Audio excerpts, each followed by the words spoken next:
All right. Let's get fired up here.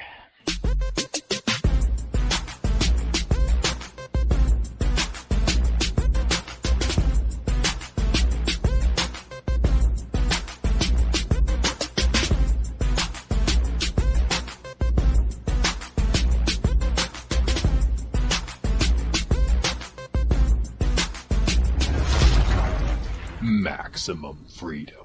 Read. Stay on target. Maximum freedom. Stay on target. Maximum freedom. Read Rothbard.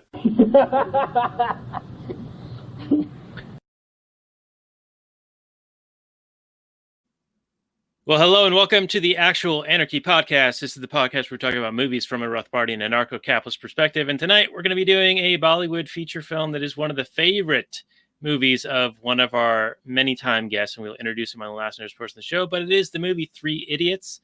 It's from India, and it's about 10 years old and about an hour too long. But it's going to be a really good discussion, I think, tonight. Anyway, you can find the show notes and more at actualanarchy.com/211, as this is the 211th episode of this here very show. I'm going to check in with Robert and see how things are going over in New Inslee Stan. I think that we have some lockdown issues that we're dealing with, and I just want to be on record and say officially, I'm not going to wait 10 years to be anti-lockdown. I am now and have been ever since lockdowns have been a thing against lockdowns. Robert, your take. Who the fuck is Robert? Sorry, $2 bill, because I owe you at least $1 bill so far, but soon to be $2 bills that I owe you. Dollar bill, dollar what? Give me money. $2 bills, the dollar bill. That's right. Baller bill. Daniel, owe me the money. Show it to me. Give it to me. I want it. I need it. Gotta have it. Sucker! Yeah, you made a sucker bet with me, Daniel, and now you owe me all your money. Hopefully your wife and children okay with you being destitute. You can come stay at my mansion when you pay for it. It's all good. So, yes, I am going to be enjoying your money. The New York Jets just lost to my Seattle Sea Chickens by 37 points. It was at one point you were leading. You were 3-0. And then you gave very excited about that. 40 consecutive unanswered points. And you must have felt like just crestfallen and dead inside, knowing that now I own your sorry ass. And I can do whatever I want with you and your candy behind. So, yeah, I'm excited. Hopefully everybody else is excited. I will let everyone know what I plan on doing with Daniel's money. It will be epic. But in terms of the lockdown and Adolf Inslee, that guy can get bent. I don't care what he has to say. And I want everybody else, and I wish everybody else would stop paying attention to what that tyrant has to say, because all he does is try to destroy in the name of protecting people. But that's what governments have been doing since day one. That's always the excuse. It's always in the name of protecting the children, protecting the disadvantaged, protecting the needy, protecting the poor, protecting somebody. And I need to be a tyrant in order to protect X group. This so happens to be, I guess, everybody, even though this disease has a 99 trillion to zero nothing death rate and isn't a real threat to hardly anybody. Not that there haven't been people who have died, and it's always sad when someone dies, but it's not as if you can legislate away death. People are going to die. It's just what they do. If they don't die of one thing, they'll die of another thing. So fuck off. Yeah, fuck off. Confirmed. All right, and that is Robert's sideline reporting from the pandemic game that's been going on for about 10 months now. And we will get into the last night sports show and introduce our guest right after these messages.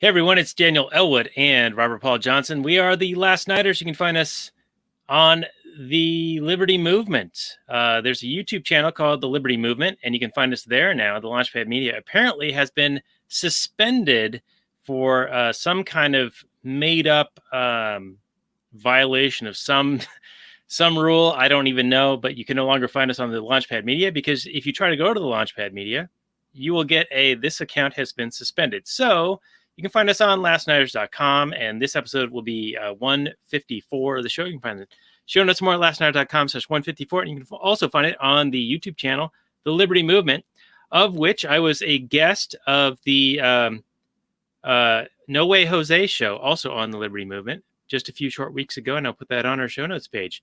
But tonight, we're going to be doing a movie, very appropriately, called Three Idiots, because, well, it's me, my co-host Robert, and our buddy Jared of Breaking Liberty, who, because he is such an idiot, as am I, he is away from his mic at the moment. So I'm going to check in with Two Baller Bill, also known as Robert Paul Johnson, before we introduce Jared of Breaking Liberty. Hey, buddy. Hey, how's it going? Hey, everybody. Welcome to the show. We're going to be doing Three Idiots tonight. It's going to be our first Bollywood feature, but maybe not our last. We'll see what the reviews tell.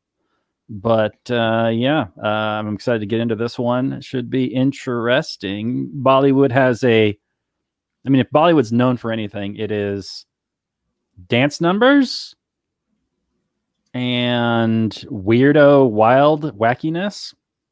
And I think this movie has a bit of both. But in addition to that, it might also tell a pretty heartwarming story. So should be fun, Daniel.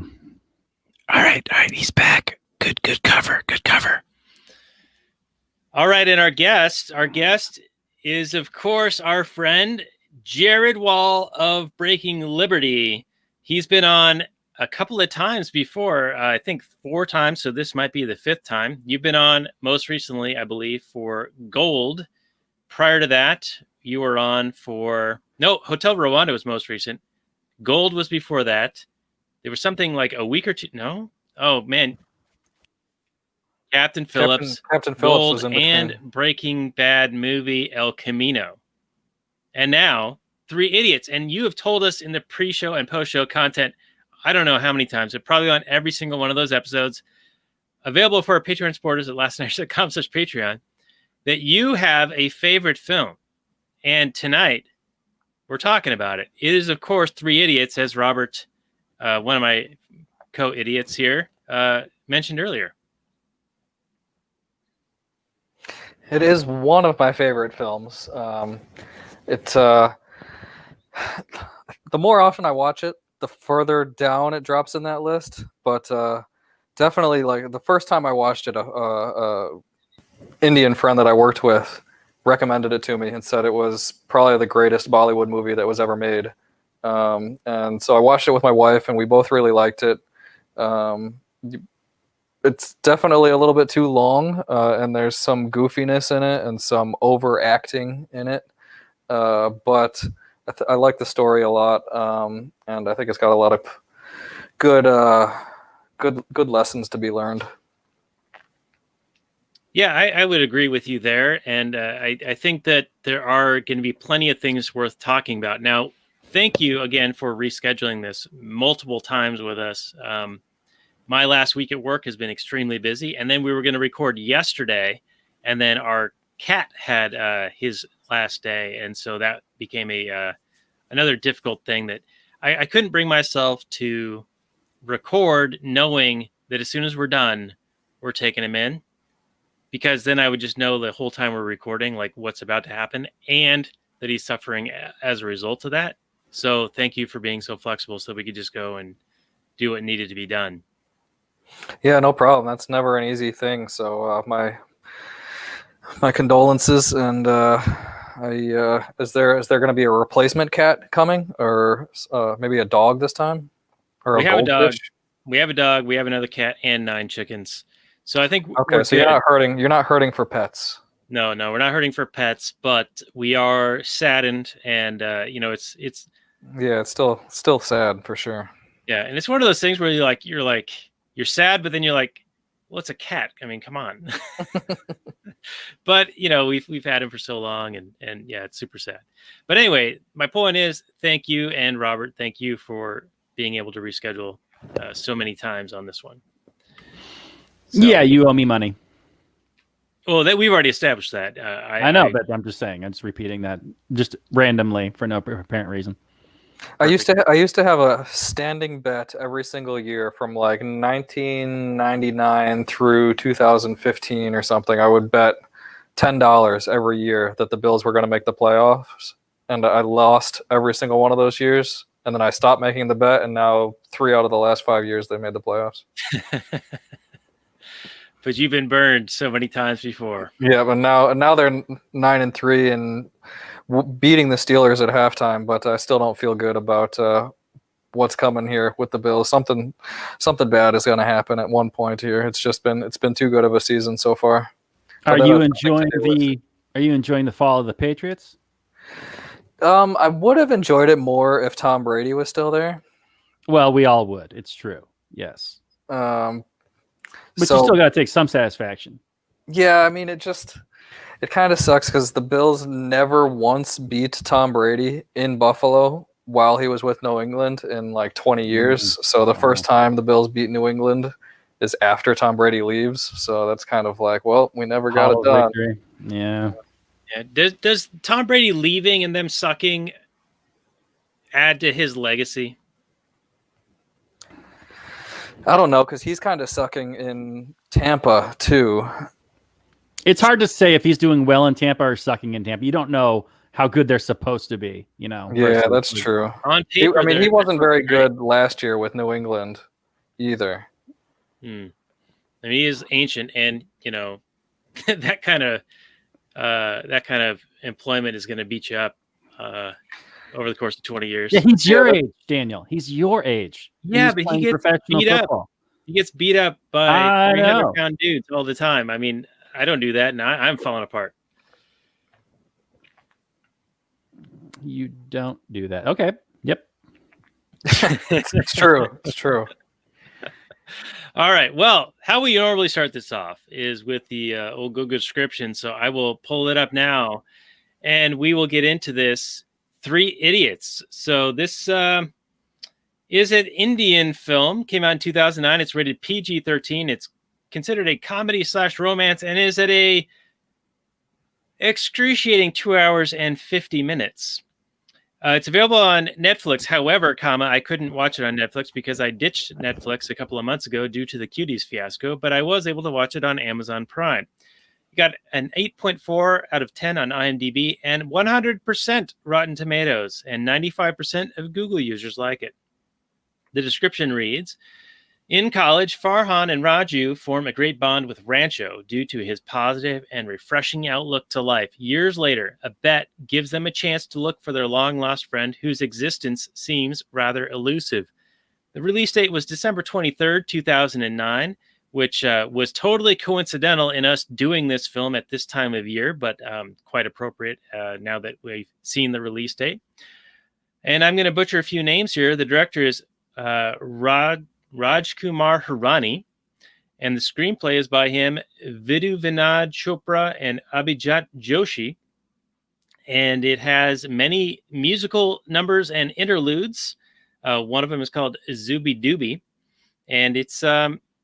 I think there is a very good 2-hour movie in this.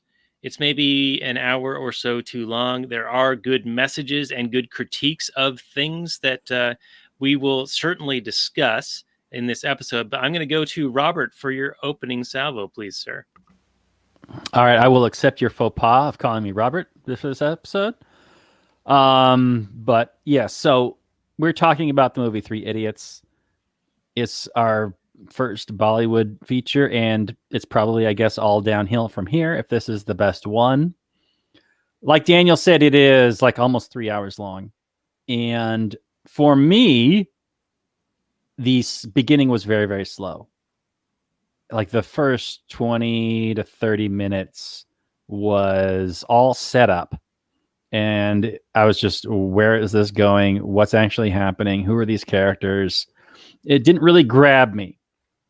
So I started and stopped it like a few times in that first 30 minutes and just like did other things. But then once Rancho gets on screen, he's a pretty dynamic character. And he is the tropey character that bucks the system, that's super good at everything. But he's also a very good, he tries hard and he works hard and he's very creative and inventive. And he's, his character does interesting things, or at least fun things. So for me, that kind of hooked me pretty well right there, where he actually used his engineering talents and abilities throughout the film. I appreciated that they weren't just talking about these things and they weren't just engineering students. They actually like applied engineering as part of the plot, which was like, that makes sense that these kids are engineering students. I'm glad that you are using that as part of the movie. I appreciated that. And the whole movie itself, it was almost kind of amazing that all the foreshadowing, all the elements that they foreshadowed throughout the movie all pay off. It was almost incredible, and almost to the point where it's like a bit cheesy. Like there's a scene where, they're delivering a baby and they're using their engineering abilities that they had like previously set up in the movie to deliver the baby. And then there was a scene where, then the baby was like dead. And then he said, all is well. And it kicked.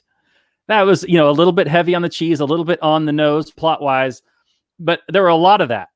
A lot of the on the nose plot wise, like, yes, we are blatantly setting things up. Yes, we're blatantly paying them off. But for me, the human story, the heart that the movie had, the positive messages that the movie had won me over. I forgive the movie for being so on the nose and so cheesy. And this is one of the best movies I've seen this year. Easily.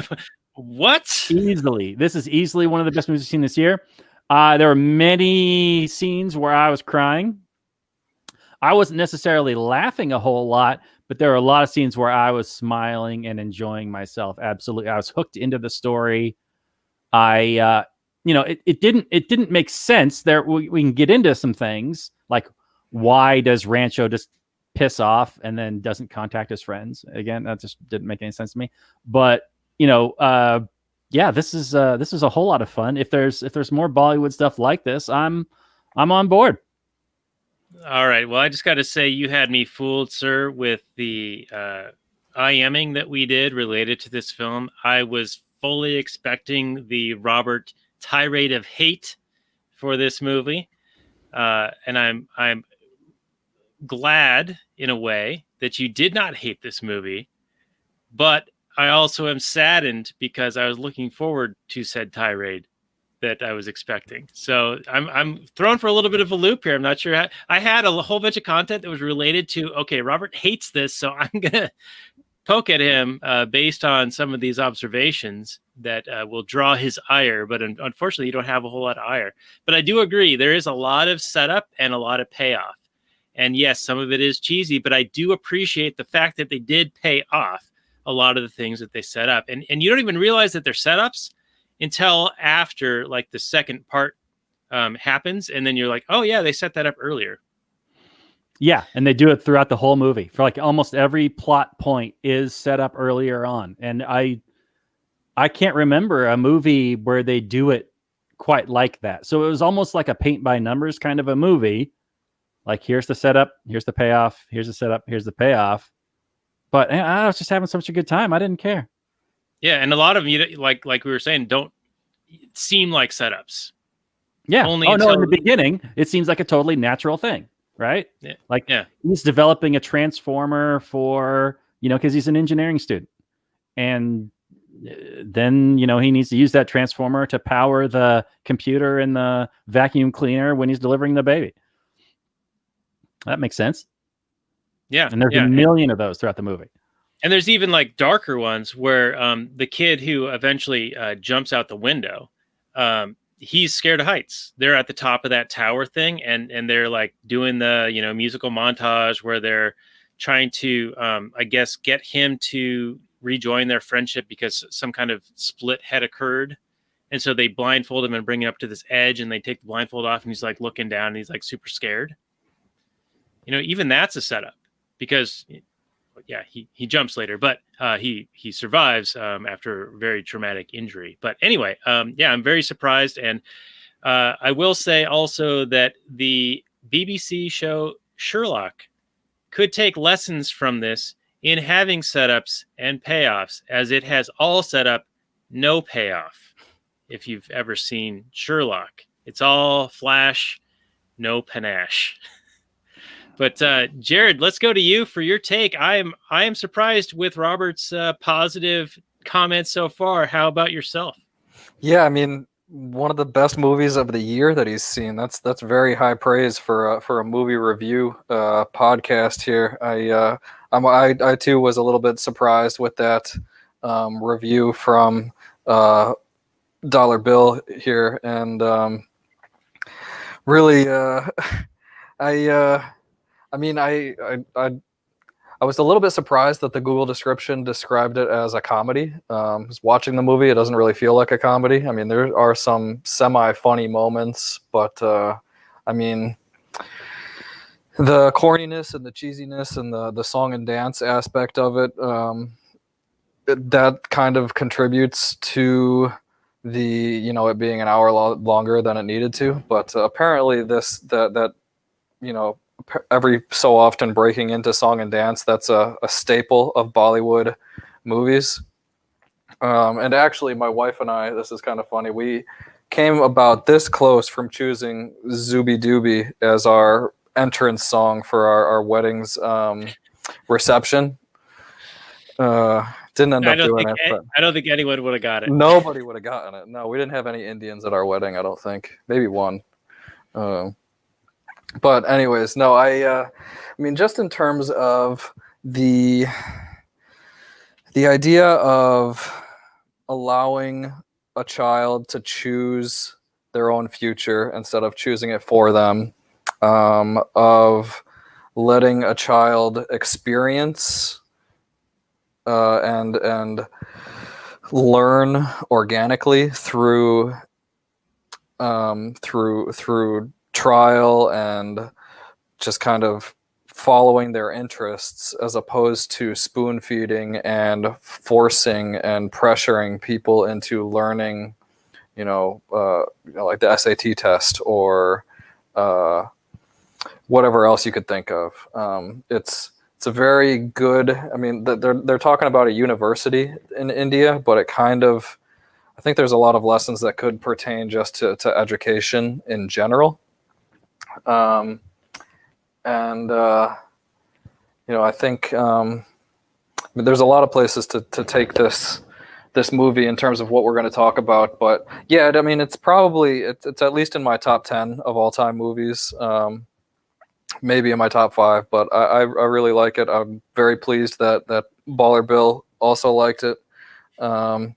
And I think people should check it out. It's a long movie, but it's really good. And if you've got a kid that's, say, 14, 15, 16 years old, it's a good movie to watch with them.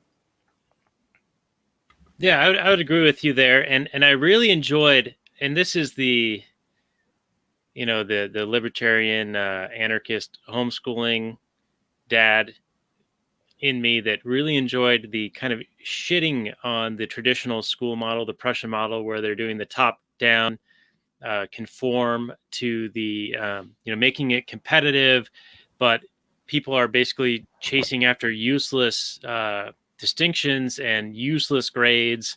They're not actually learning anything. They're just trying to beat out the other students, and they're not actually learning anything of value per se to use in the real world. And it leads to all this pressure. And that's another side of this that's very interesting to me, is that unlike, you were saying you didn't see this much as a comedy. I was viewing this as a comedy until we saw that student hang himself, and I'm like, holy shit, how'd they go from comedic to this? And yet it plays But that's okay. pretty early in the movie too. It's only like 40 minutes into this 3-hour movie, so it's in like that first quarter of the movie that happens, and it gets pretty dark there pretty quickly. Yeah. Yeah. Continue. I'm sorry, I didn't mean to interrupt you.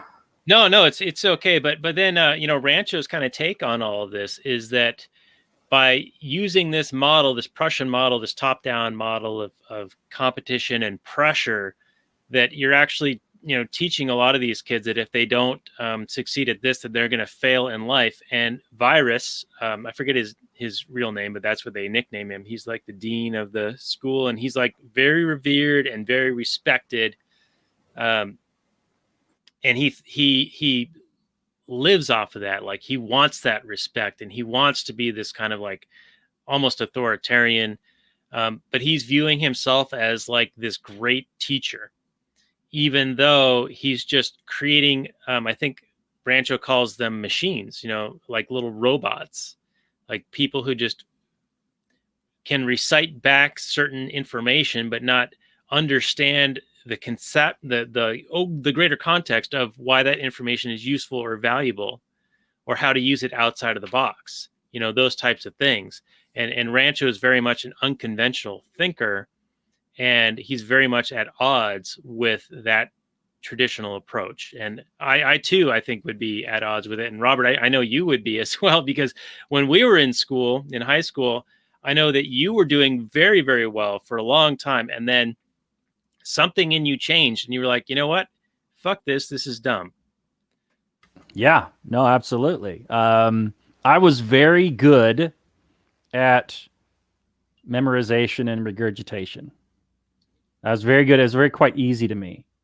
So I always did well. I was a grade A student, but on my senior year, they call it senioritis, but it was me really just becoming disillusioned with everything. And I just quit caring. I went from 4.0 to 0.5. And it was because I didn't feel that I was learning anything of value.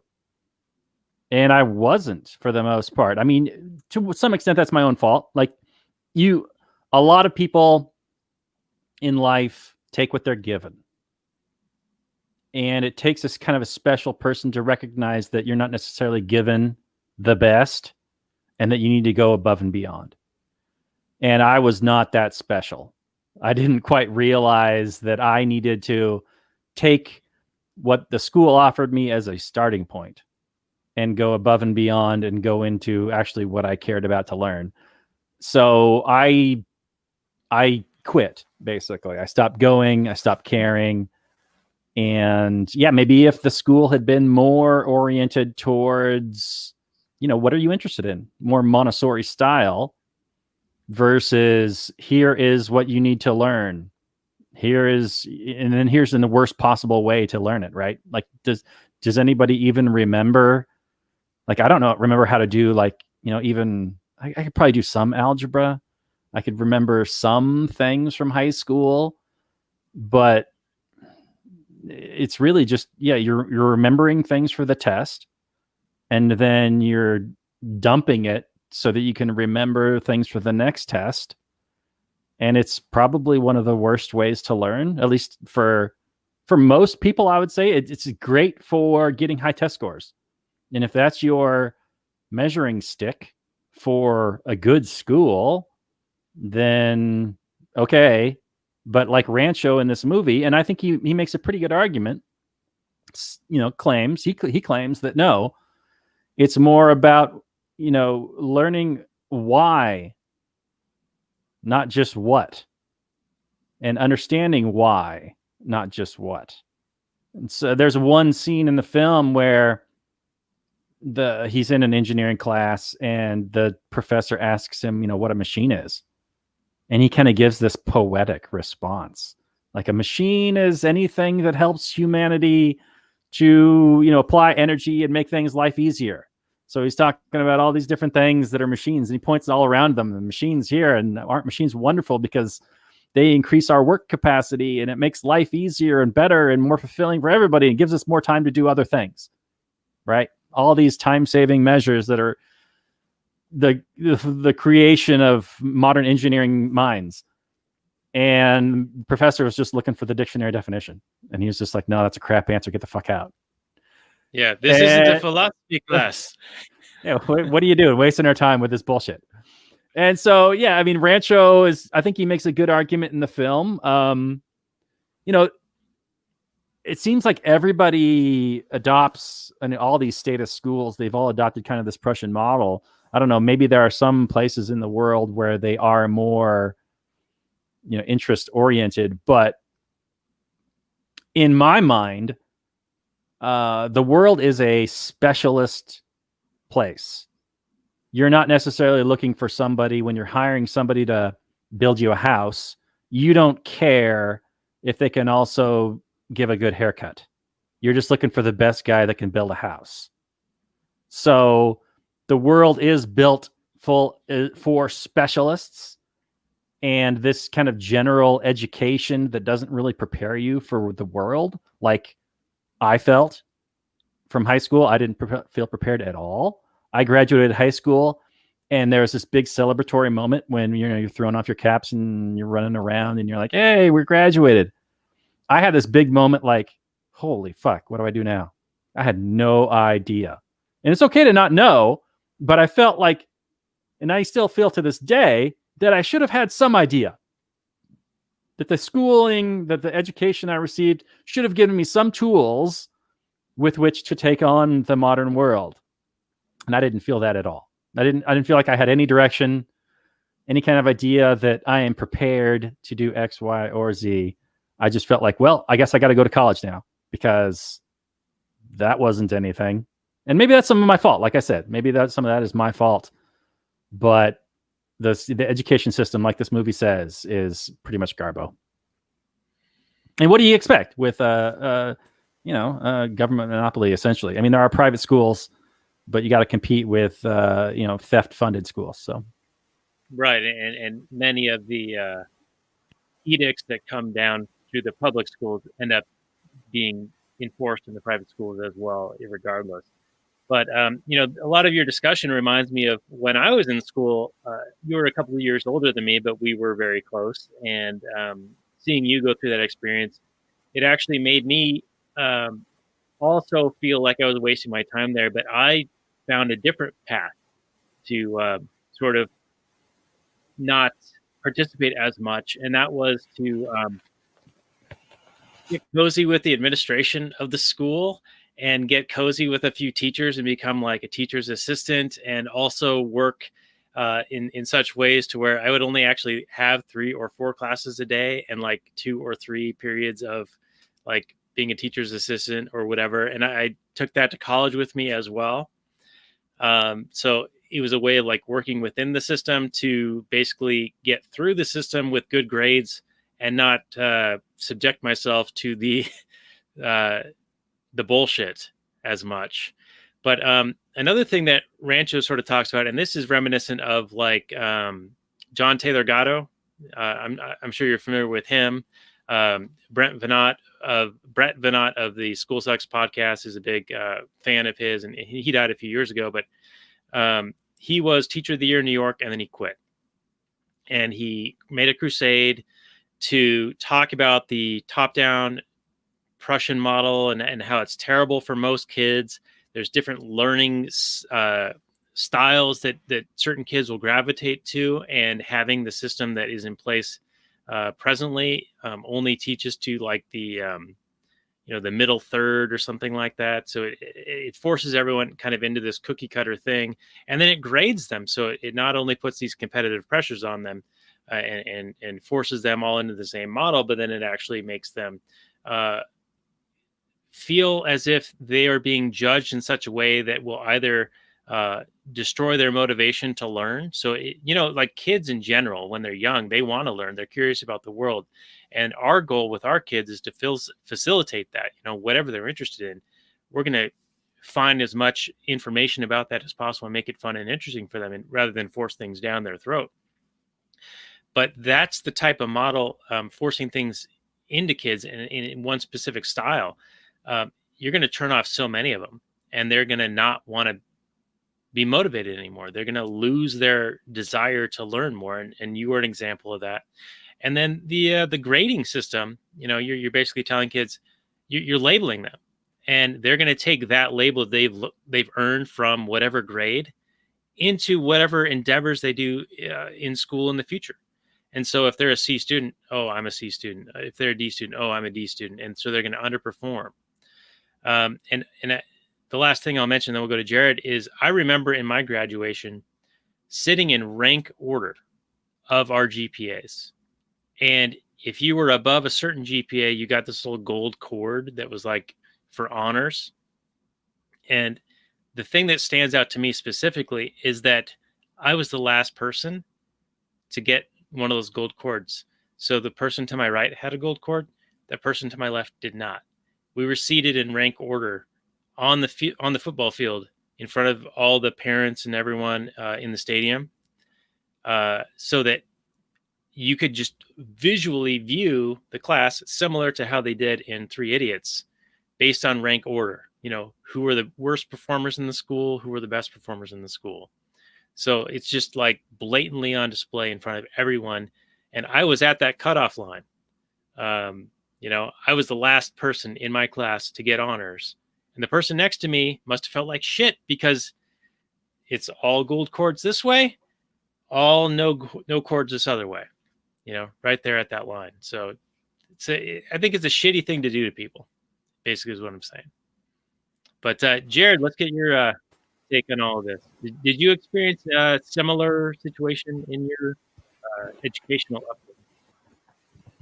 Yeah, my senior year of high school, very very much like Dollar Bill, I just really phoned it in. I mean, I didn't quit going or anything, but I definitely did not care anymore. And part of it was because I got into a college in my fall semester of my senior year, so my next step was already planned out.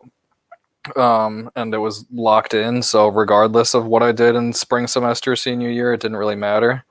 I mean, and in college, I probably should not have gone to college.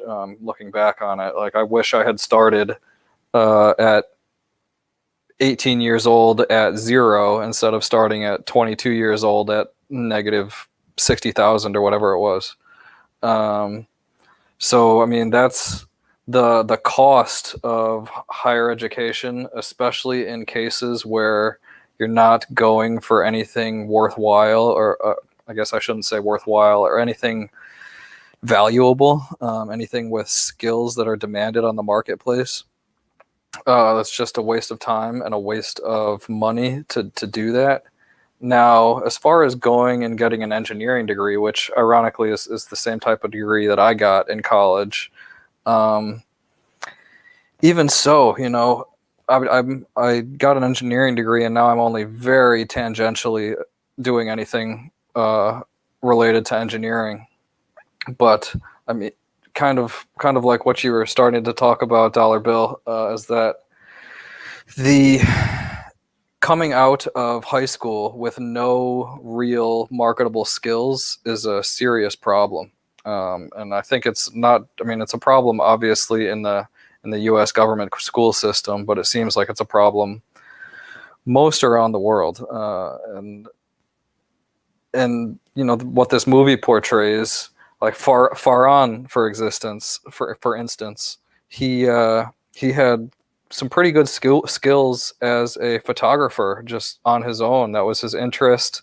That's what he organically chose to learn, and he got good at it. But his, the pressure from his family and probably, to a certain extent society and from virus itself kind of pushed him into, okay, well, photography, that was a stupid childhood interest of mine, but now I got to get serious and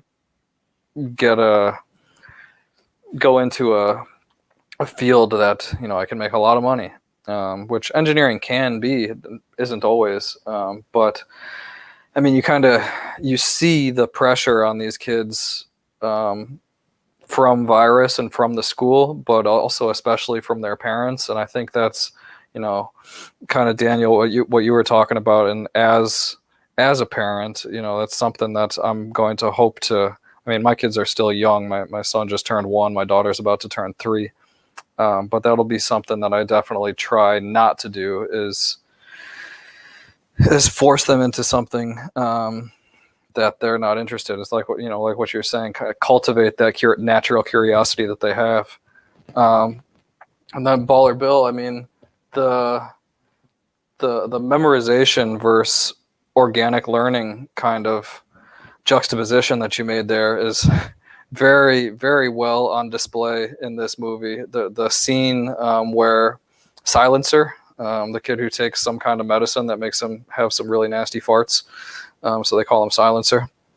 He's giving he's the top student other than Rancho, and he's giving he's giving some kind of a speech to the whole student body and people and like the high level academics within the university, and probably from the state of India at large. I'm not really sure who all was there, but he's not a native Hindi speaker. He's from Uganda originally. He's a Ugandan Indian. And so he moves to India, or maybe he goes to India just to go to this school, but he's not a native Hindi speaker. And so he's getting help writing this speech that he's going to give in Hindi from the librarian, or somebody who works in the library. And he gets it all, polished and nice and written well. Then as they're going through it together, the librarian is like, "Oh, and this word means," and is starting to tell him, and Silencer's just like, don't worry about it. I don't care what it means. I'll memorize it. And then, shortly thereafter, Rancho goes in and to mess with him, does like a keyword search and changes he changes the word serve in the Microsoft Word document or whatever that they're working on to screw. And so every time he's talking about how much of a great public servant and how he's done given so much service to so many children, he's actually saying the word screw. And my friend who recommended this movie to me said that if you're a native Hindi speaker, I mean, it's funny even with subtitles, but he's like, if you were a fluent Hindi speaker since you were a child and listened and watched this movie, it is the funniest scene probably in the history of Bollywood movies. And I mean, like I said, it is really funny even without knowing Hindi, just reading the subtitles.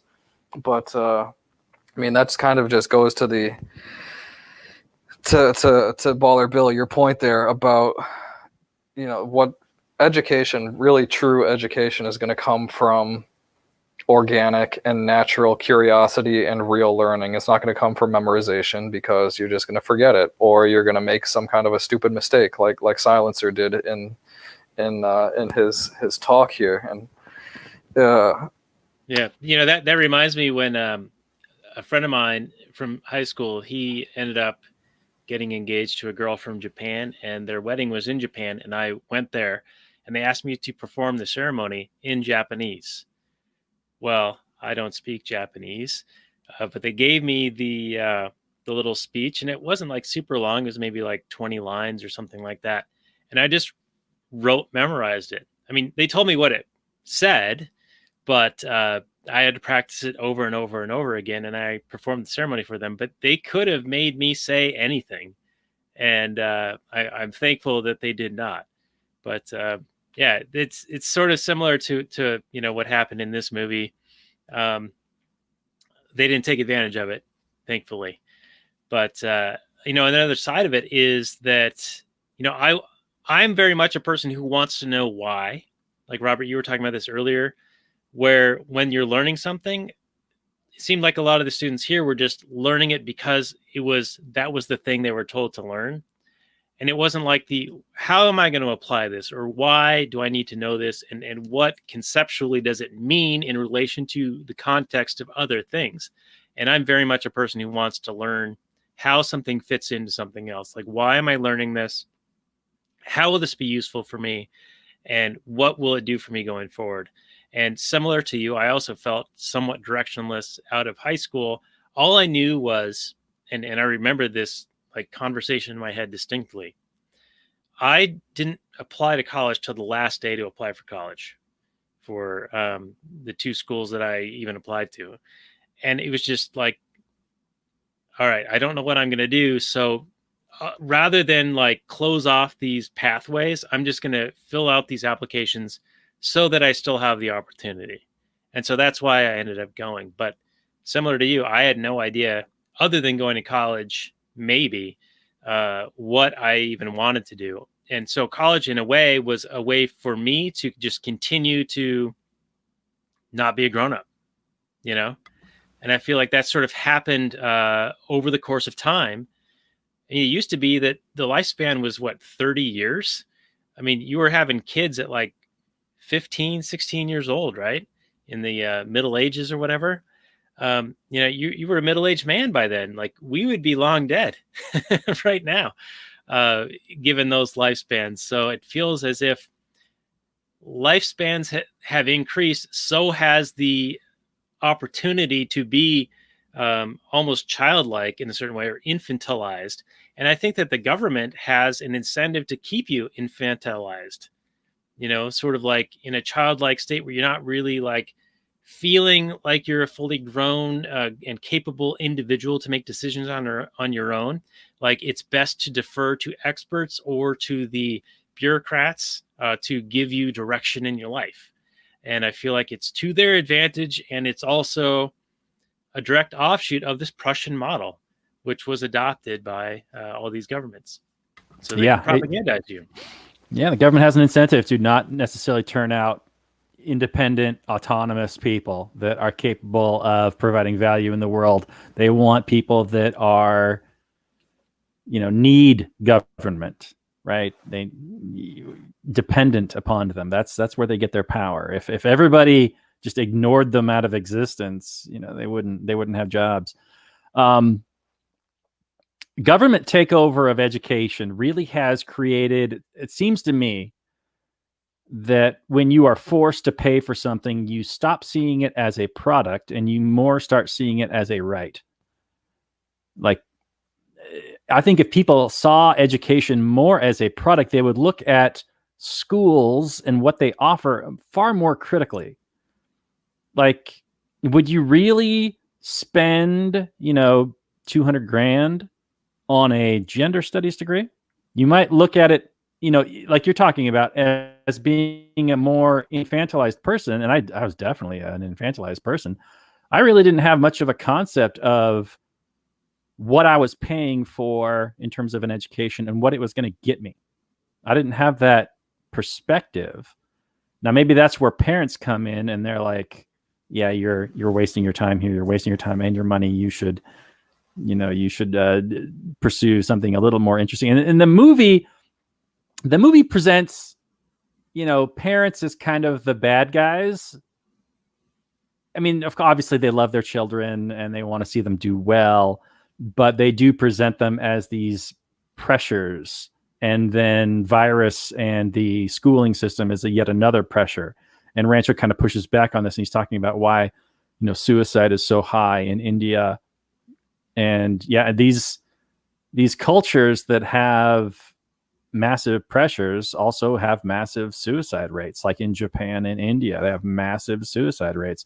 And there is a lot of competition for these degrees. Now, I'm a big fan of competition. And I think that, I know, Daniel, you were talking about how it's a bad thing to, display, how well you did in a school, for everybody to see. Maybe it is, maybe it isn't. In the movie, there's this school photo where Rancho's like, why do you have the bad students up at the top and you got, the good students closer to you? And I'm kind of on the side of virus on that issue. I'm not 100%. I see Rancho's point.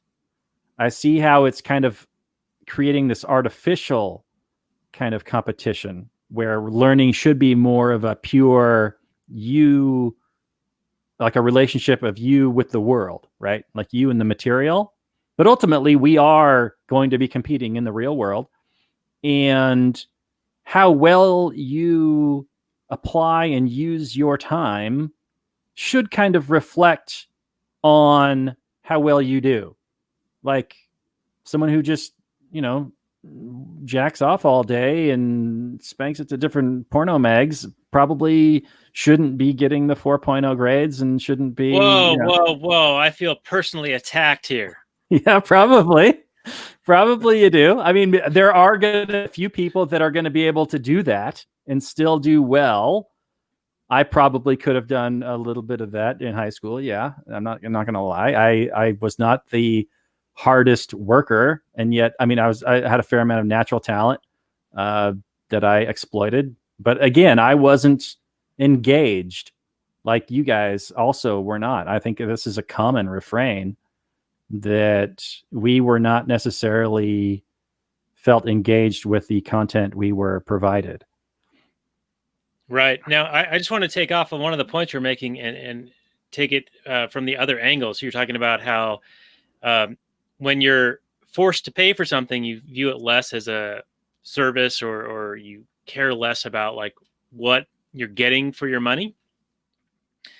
And you see that in, like how medical procedures, the prices can just go up and up and up because insurance kind of buffers you from experiencing the cost of that. So there's less consumer pressure on the prices being lower and the quality being better.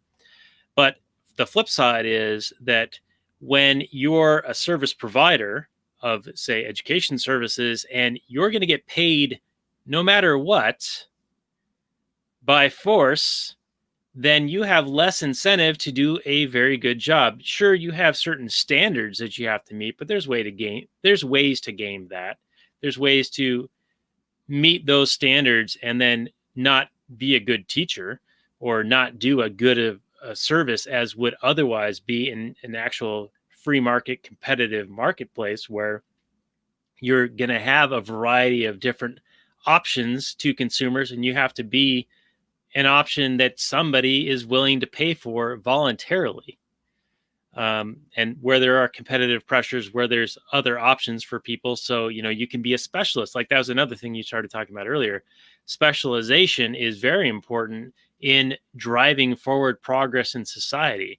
And specialization is what allows you to have the division of labor so that you can focus on being very, very good and competent at a very narrow field and focus on that one area rather than being this jack of all trades, master of none kind of situation, which, yeah, there's a certain like desire to be competent in many things, but there's only so much capacity and so much time in the day and so much training and practice and learning that anyone can do about so many different subjects and aspects that, are part of the natural world, that you have to have specialization to get to the point where you're good enough to progress things going forward.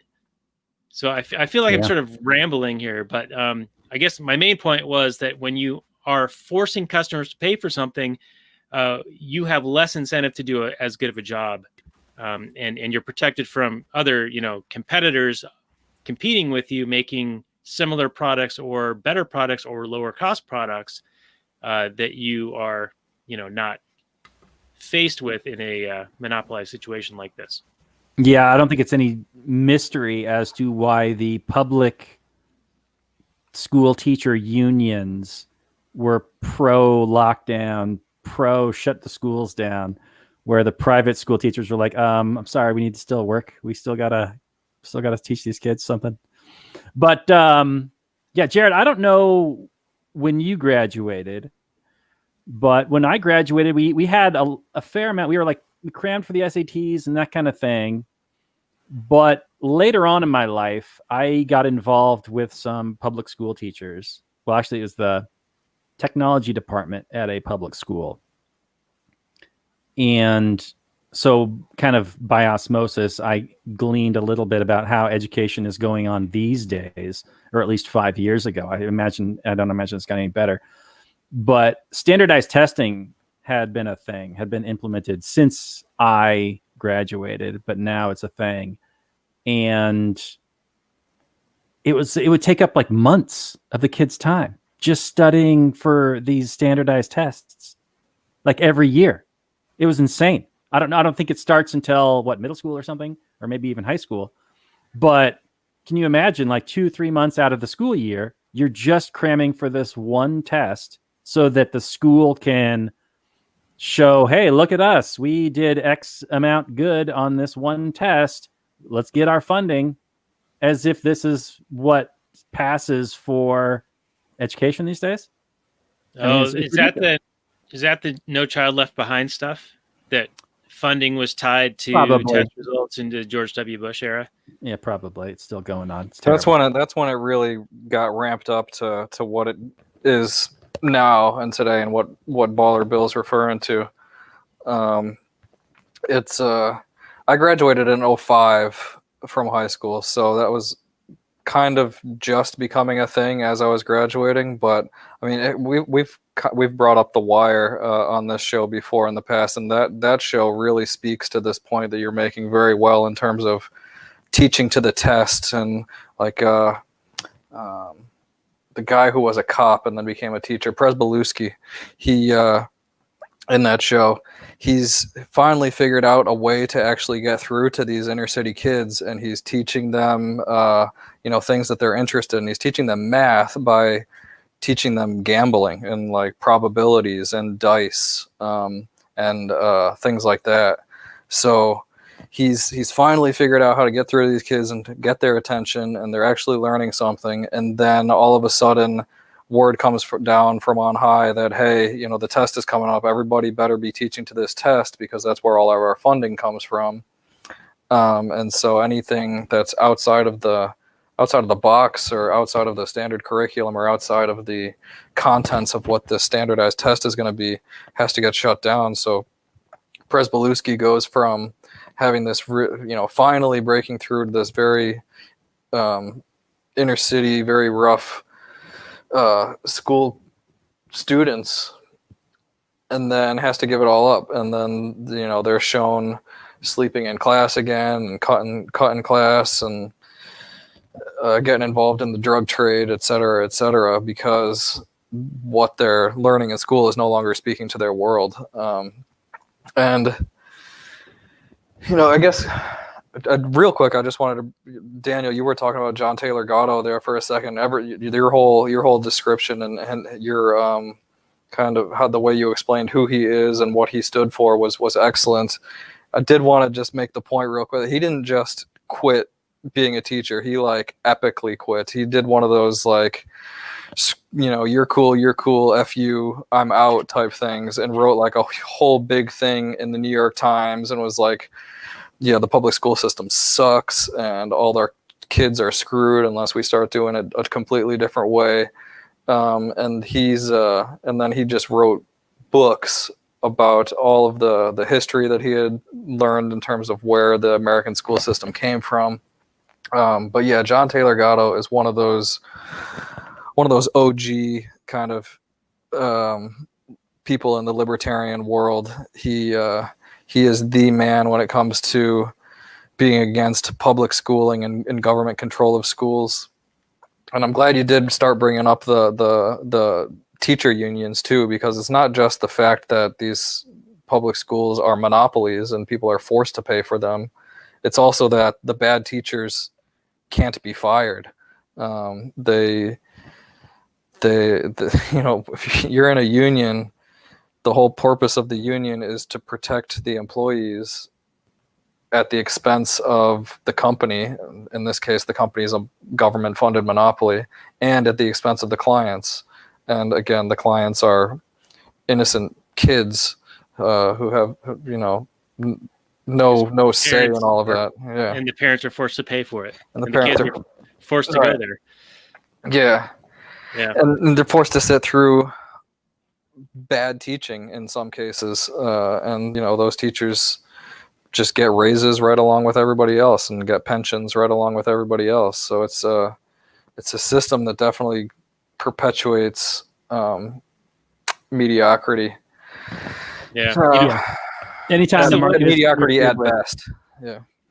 anytime the market is interfered with, like, you remove all the controls that customers and consumers have to reward good actors and punish bad actors, you're going to get these people that coast through with protection. Like, yeah, how much should a bad teacher make? How much would you pay a bad teacher to teach your kid? Like, bring back the private tutor system. It's like, Yeah, but they're would you insulated from hire this guy? Yeah, they're insulated from the cost mechanism, like feeling the price they're paying for a specific good or service, and that disconnect makes it easier for those, poor services to continue to get funded. I mean, yeah, it's by force, but also like there's that lack of connection, like when we talked about the cat earlier, we spent a bunch of money with the vet the last couple of months. And yeah, we're willing to pay for it because, we love our animal. But yeah, I mean, it starts to add up, and then you're starting to like think about these decisions and whether you're willing to continue to go on. Well, when it comes to schooling like this, you don't have that connection anymore. There's no like questioning, like, are we paying too much? When is too much? Or how do we, find an alternative, right? Because like, when you homeschool, and that's one of the silver linings of the pandemic, is that more and more kids are homeschooling. So that's growing a lot.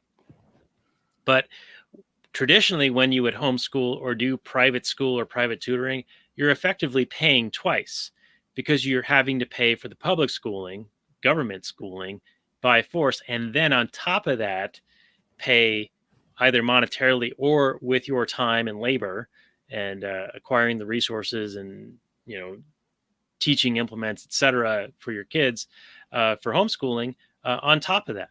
So, it's really like a really screwed up situation. And speaking to John Taylor Gatto and our kids, there is a series of books for kids called the Tuttle Twins, and our girls love it. We read it to them at least a book or every day or two. And we do the Golden Rule one a lot because when they fight, we like to try to correct that with the Golden Rule one. But one of the more recent ones is called the Tuttle Twins and the Education Vacation.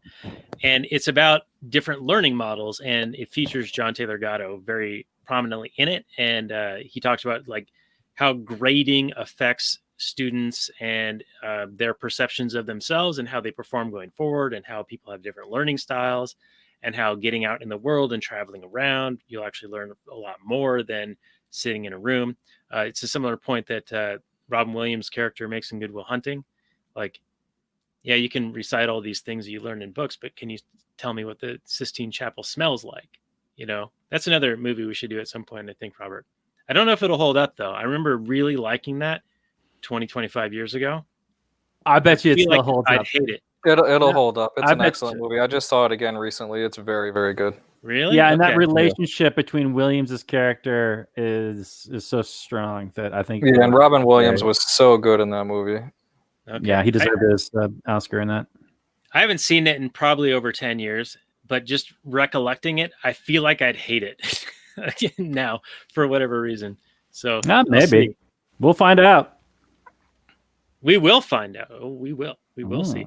But anyway, the Tuttle Twins, highly recommended. I'll put a affiliate link on the show notes page. And I know, Jared, you have one as well. So you can go to ours at lastnighters.com and click the link there. Or, Jared, I can put your link on there as well. And people can pick whichever one they want to do. No, this is your show. You guys do your thing. Don't worry about it. But it's really good. I do enjoy it quite a bit. It's they're written by Connor Boyack, and he does the Libertas Institute in Idaho or in Utah. And then the illustrator is really good too. His name's Elijah Stanfield, and they're doing a cartoon series coming out soon too. Yeah, I was gonna say they're starting to they're gonna be an empire here soon. They got like a board game, and they're introducing books for like toddlers and babies. You know, like touch and feel type books. Yeah. And they've got the animated series that you're talking about. They've got books for teenagers. They've got companion books, like so for, you know, I've it's become a habit of mine to buy these books and give them to my non-libertarian friends to read to their kids, because it's not just the books that come, but you get like parent guides that go along with the book. And even if they didn't come with the parent guides, the books themselves would do a very good job of even teaching an adult, you know, about freedom and economics and etc. And you know, and peace and non-aggression and all that good stuff. But you know, you combine these parent guides with them and the recommended readings, you know, like Bastiat's The Law, etc. And yeah, it's a really great tool that Connor has put together. It's an excellent addition to the libertarian movement world. And yeah, I'm right there with you. I recommend those books wholeheartedly. Yeah, and we have gifted them to a few people who are not necessarily pro-liberty minded, at least in our respect. And I wonder how they take these books when they read them. I haven't asked them, but it would be kind of interesting to hear. Hey, I gave this set to a former coworker of mine, and he said that he was reading the books every night with. He's got him and his wife, between the two of them, between a couple of divorces, they have 7 kids. And so they were reading those books all together, and like the older kids were reading them to the younger kids, etc. And so he came into work one day and he told me that he had been joking around the weekend before with one of the older daughters about like, oh, how come we're having so much trouble paying for X, Y, and Z? How you know, why are we struggling with money or whatnot? And I don't remember exactly what the conversation was. He's like, why are we so poor? And the daughter was like, because of the creature. We're referring to the creature from Jekyll Island. I thought that was really funny. Nice. Yeah. My kids say a lot of stuff that I'm happy that they say, but I'm afraid that they would say it in front of the wrong person, and then those people get really mad at me. Let them. Yeah. Well, I mean, I guess I think this was the last episode we did. I don't know, but I brought up the fact that like these public schools and even really a lot of universities don't need to exist anymore. Like, information is free, like 100%. You can find anything you want about anything, and all you have to do is have an internet connection.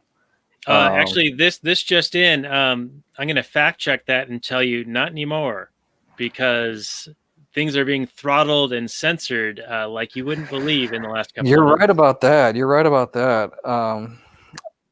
I mean, but yeah, For the time being, it's right now it's not quite China yet. Information is the cheapest it's ever been.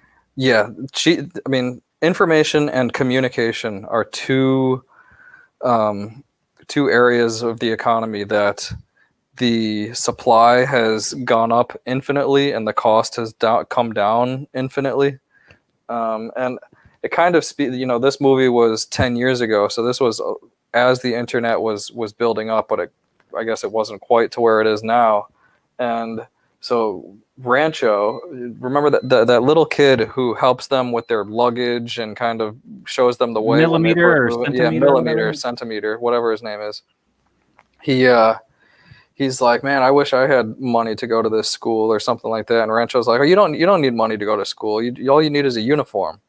Apparently, that's how Rancho even got to this point at all to begin with, is that he was being like a servant to some very rich family and ended up just going to the son of that rich family's classes in the son's place and doing really well because he was really interested. And then the family was like, well, if you've come this far, you got to go the rest of the way, and basically had Rancho go get an engineering degree from this very prestigious university for their son without their son ever having to go. So Rancho isn't even Rancho's real name. And I forget what his real name is. It comes out at the end of the movie. But yeah, so I just found that part of it interesting. I mean, that whole, you don't need money, all you need is a uniform. It's cool in terms of education. In the movie, it did kind of get used for some nefarious purposes too. Like they broke into a party, because they wore the clothing that was associated with that party, and they ended up eating food and that wasn't theirs, that they hadn't been gifted, that they hadn't been offered, that they hadn't paid for. So I mean, there is a little bit of that in the movie, but in terms of the education, in terms of millimeter, and it's even let's say we thought that higher education and modern American universities were the shit. Well, still, you can go and I think it's MIT has all of their lectures available for free online. I believe Harvard does as well. Yeah, I think a lot of them do. So that kind of just continues to go. Like, really, the only reason to go to university these days is to get that piece of paper. The education is available outside of that. I mean, there might be some good mentoring that can take place on, especially for engineering or medicine or law or something like that. But for just about anything else, you can find everything that you need to know just, doing a simple Google search. Yeah, doing in-person labs is one thing that you really can't replicate a whole lot. But for most everything else, I love your point that these higher learning institutions and even a lot of public high schools and that sort of thing are just these vestigial organs that are being propped up with government money. And this push for making college free is just going to further devalue those degrees that they get. And I would love to see just a real pure market mechanism to even see how much the public even values these things. Like, I know there's a certain amount of inertia to these things. Like, hey, I went to college. It was great for me. I want my kid to go to college. But for people, if college actually cost, probably what it should, I don't know, whatever that is, but you might see people making more informed decisions. Like, what are you actually going to get out versus, what you're putting in? And with the cost of information being so low, what am I really even doing? And maybe we go back more towards a trade school type situation, like with doctors and specializing schooling. And this general crap just kind of gets shortened, maybe hopefully to just a few years. And just move into the more specialized areas because, I just, the whole move from the leftists to socialize even the higher education and making it, quote, free really just seems to be propping up their ideology and just spreading their ideology. And it's a nightmare. Leave it open to the public, leave it open to the market, and we'll find out how much people actually value their crap ideas. Yeah, I love that their reasoning is that you didn't learn enough in the previously provided government schooling. So it's like an admission of failure. Absolutely. And so they're just like doubling down. It's like, we didn't teach these kids. Yeah, there's a tweet I saw recently. Public education has not created an educated public. That's pretty accurate. Yeah, totally agree. Well, hey, we're actually way over time already, so we should probably do any final comments before we get into final summary and review. And I'll go to you, Jared. Yeah, I mean, I guess that the payoff of the movie, the main feel good part of the movie is Rancho at the end. He's built himself. He's created this school that's it seems very Montessori like, and it seems very hands-on type learning. And he's he's embodied that phrase that a lot of people like to put on social media, or wherever, of be the change that you want to see in the world. And he complained in the beginning a lot about the school system and the pressure and the grading and the hierarchy of it and the labeling, and he didn't like it, and he figured out a way to work around it. And I think that's becoming more and more prevalent these days. I mean, like Daniel, like you brought up, homeschooling is really, really taking off here as the primary silver lining to the germ. And I mean, with things like the Tuttle Twins and the Ron Paul curriculum and Tom Woods' Liberty Classroom, which you should put affiliate links of all of those for yourself in the show notes page here, and all of the listeners should go and buy those things, because I mean, they're awesome, but you're also helping out a couple of great guys here with a cool podcast that you guys are entertained with all the time.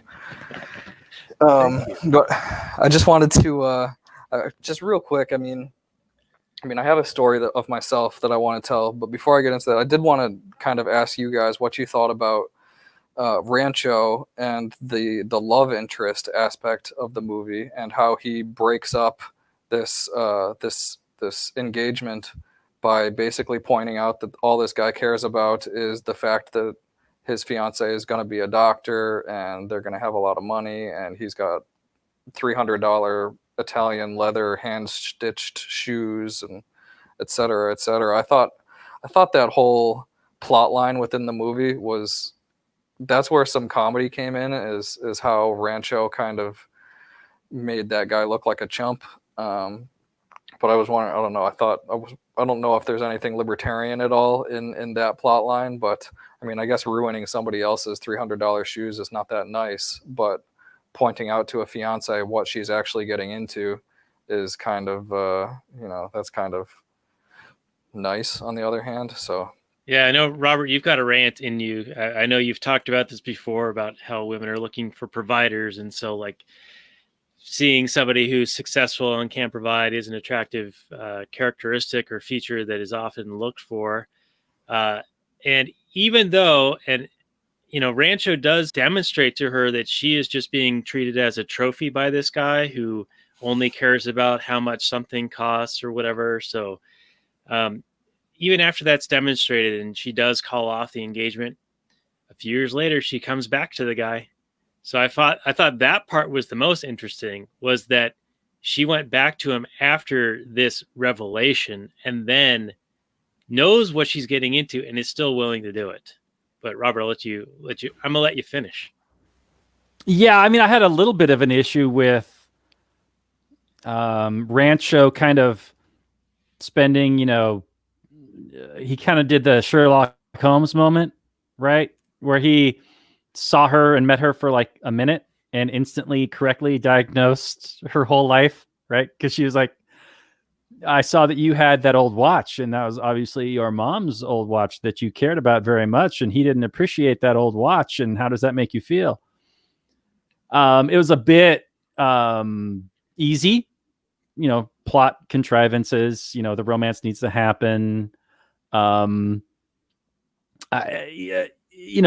kind of have the guy was kind of a cartoon, like the 80s ski villain, right? That's just like this very shallow jock kind of guy that is so clearly clueless that he doesn't know that he's an asshole, that he's so cardboard cutout of a person. And Daniel, you got a good point though. I like that the lady, women do value providers, absolutely, and that is ultimately, kind of the male role in the division of labor of the sexes, that the woman is going to be out of it, while she's pregnant for a good amount of time and isn't going to be able to be a good provider during that time. And the man is generally more expendable, and he needs to be able to provide to contribute to that relationship, to provide and create this successful partnership, right? To progress the human race.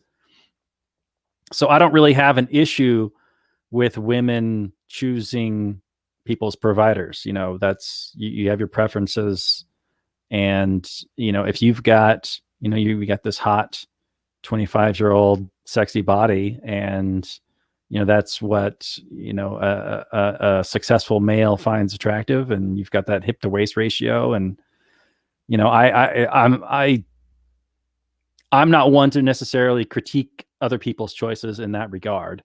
You have your preferences, they're yours. I'm not going to tell you you're wrong. Rancho, on the other hand, is okay with telling you you're wrong and saying that, hey, look, you don't really like this guy. You're smart. You really want a more interested, you know, a deeper pool to dive around and play around in. And I'm that deeper pool, although it doesn't really come out and say it. I, for one, enjoyed the romance, even if it was a bit hokey and movie-y, you know, but I was fully on board. In fact, I appreciated it. I haven't really watched a whole lot of romantic comedies, you know, lately. I don't know what the state of romantic comedies are. My big romantic comedies were like You've Got Mail and, you know, those Billy Crystal, Meg Ryan, Tom Hanks movies from the 80s and 90s, where I thought that the romance was fairly well written. Here, it's a little bit hokey, but I was on board. From a libertarian angle, I don't know if that guy like represented like capitalism and maybe like a shallow consumerist, whereas, you know, Rancho is the true entrepreneur. Rancho is the purest, actually, of all entrepreneurs, because he is just he's just looking to create life, you know, time-saving innovations and to create things that people will value and love and treasure and will make people's lives better. He is just like the purest of entrepreneurs. So I can't say that this movie has any kind of anti-capitalist message. If anything, it's very, very pro-capitalism. So yeah, there's that one dig at Marx where he borrows Silencer's pants or steals them, and he's like, well, remember Marx said share everything. Yeah, from he who has to he who needs.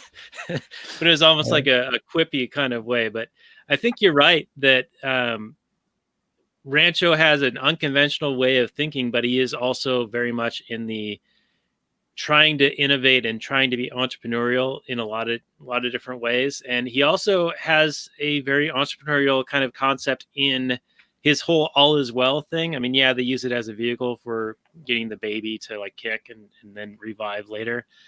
But it's, I forget whose quote it is per se, but maybe it's Henry Ford, who says, whether you think you can or you can't, either way, you're right. Because mindset plays a big role in whether you can accomplish something. If you think you can do it, you can push yourself beyond what you are aware of. You know, like you can push your body further than you think you can. It's mind over matter kind of thing. And I think that really is embodied in his whole Allzwell thing, where he's telling himself, he's calming himself down so he can take on challenging and frightening situations. And he does that many times in the film. And I think that's another part of his message, and it ties right in with the entrepreneurial spirit. So that's my final note I wanted to bring in before we get into final summary and review. Wait, I wanted to hear Jared's story. Oh, yep, Jared's story. It's actually, I've never actually put this out publicly. People who are close to me know this, but it's kind of just a story for if there's any listeners who are about to go to college or thinking about going to college. This is kind of my story from college a little bit. Is that I got to college after, you know, my senior year of high school of not giving a crap, and that very strongly spilled over into college. And I would go to class, you know, in the beginning of the semester and listen to my professors and be, I get it. I get it. And then I would just stop going to class or go very rarely. And I did horrible in college. And then come my senior year, my spring semester senior year, so my final semester in college, I needed to pass all 6, or it might have even been 7 classes that I was taking that semester. I needed to pass all of them in order to graduate. And sure enough, it gets to the end of the semester and I failed 2 of those classes. So I was like freaking out because I had managed to convince my parents to let me stay in college, when I should have dropped out much earlier. And I stayed in because I had made some really good friends and had developed some really strong connections and enjoyed the people. But the only reason I stayed in college was for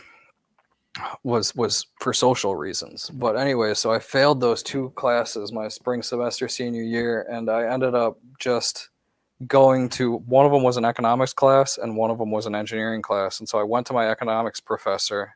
It was just like, what can I do to get me bumped up to a D? And he was like, well, if you do all of the homework that you didn't do for the whole semester this weekend and bring it to me on Monday, I'll bump you up to a D. So I did that. I spent the entire weekend doing just stupid, economics 101 homeworks and brought it in. So I bumped that from an F up to a D. Well, then I still had one more class that I had failed.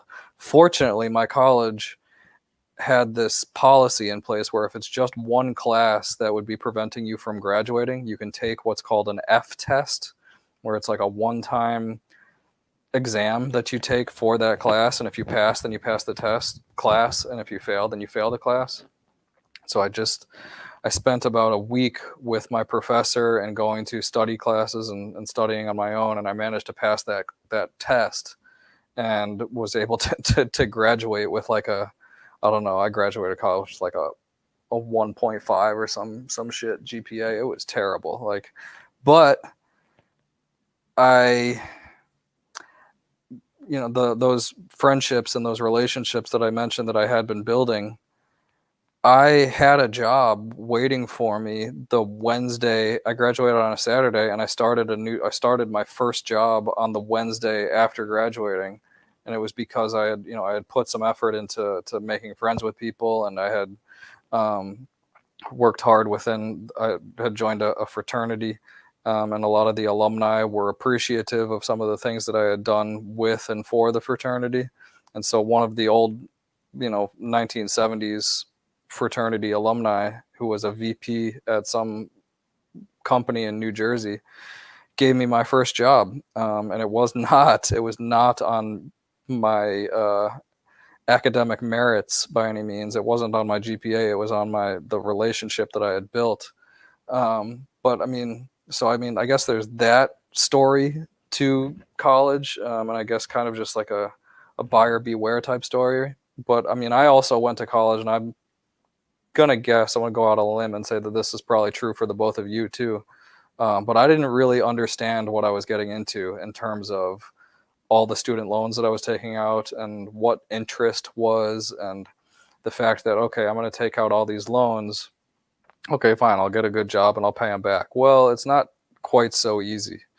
It ends up taking a long time to pay back loans, and interest makes them very expensive. You're paying about half each month that I pay. And the last student loan I have left it's almost half interest. Which makes it really frustrating to see knowing how much you're paying for these student loans and seeing how slowly your principal is going down. So, I think that's another failure of the public school system, is that, we don't really graduate with an understanding of economics or finance or interest or loans or investing or entrepreneurship or anything like that. So, I kind of look back on my college years it's almost kind of a funny story now more than anything. But it's still, at the time, it sucked. Even to this day, I still occasionally have dreams where I'm freaking out that, oh crap, I'm not going to pass. Like, what am I going to do? It was a very, very tense and frustrating and difficult time that spring semester of my senior year of college.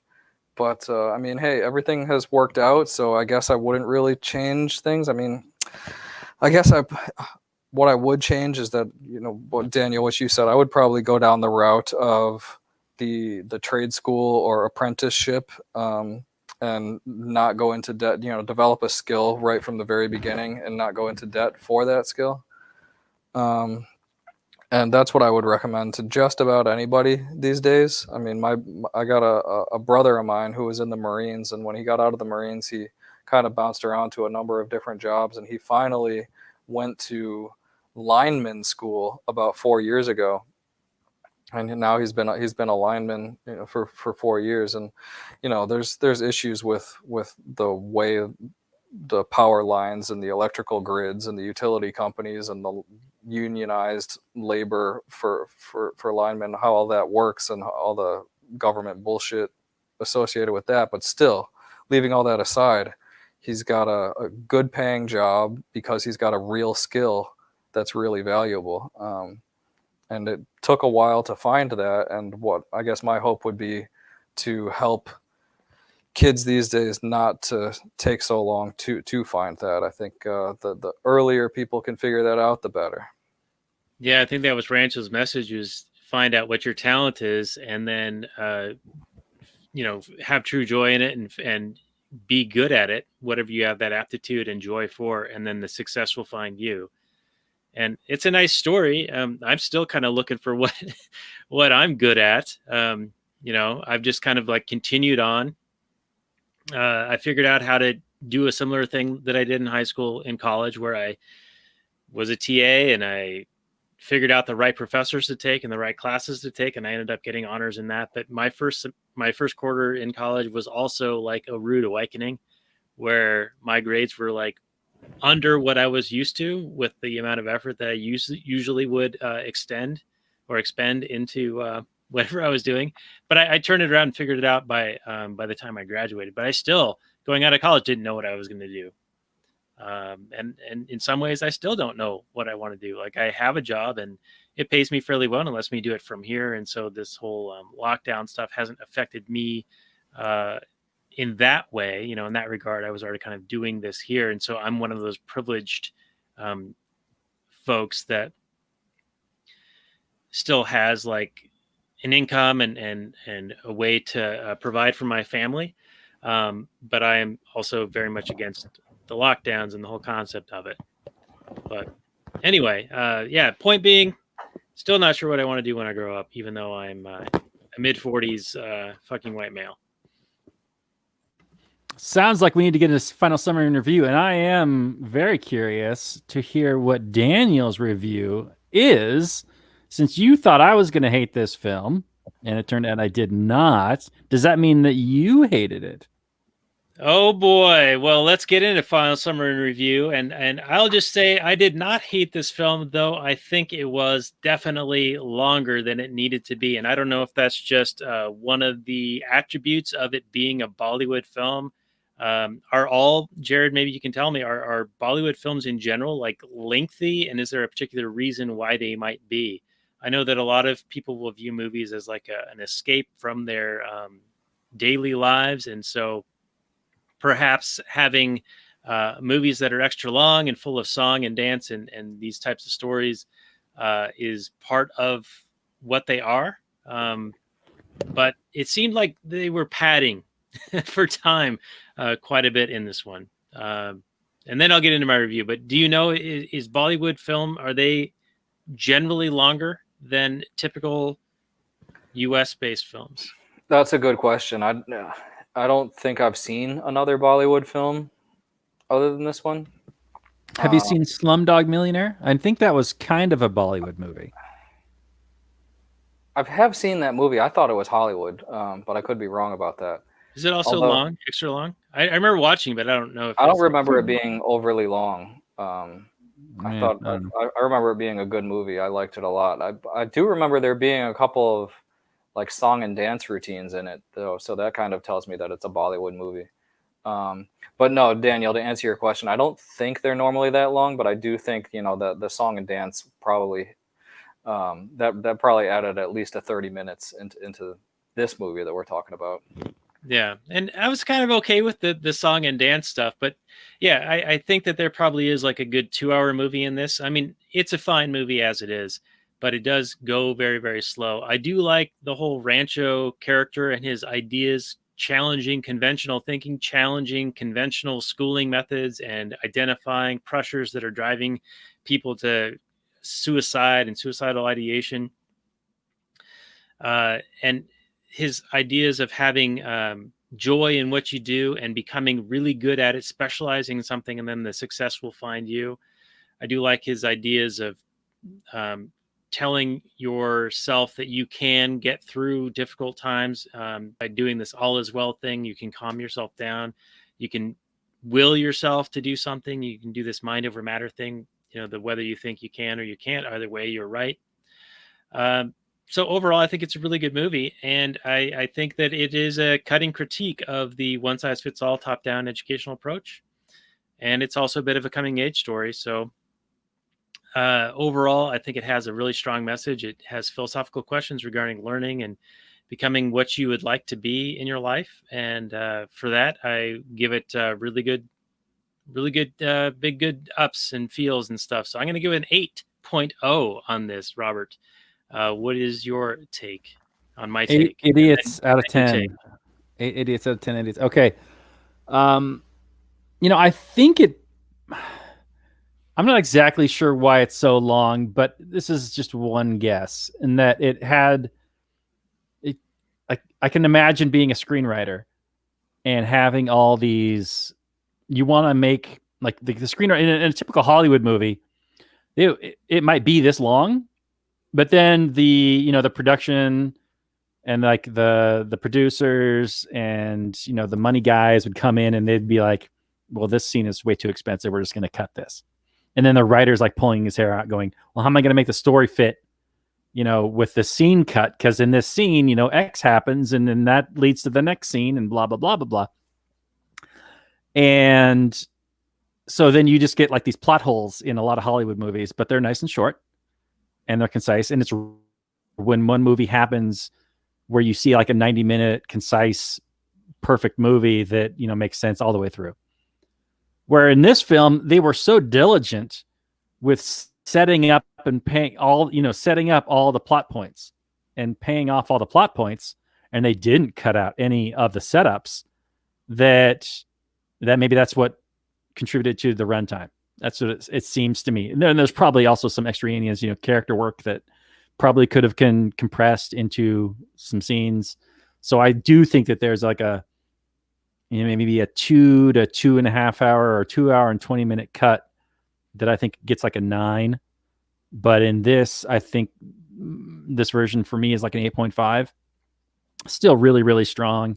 I enjoyed all the, I think thinking back now to Slumdog Millionaire, that was like the whole plot was, how does this character know all the answers to these questions?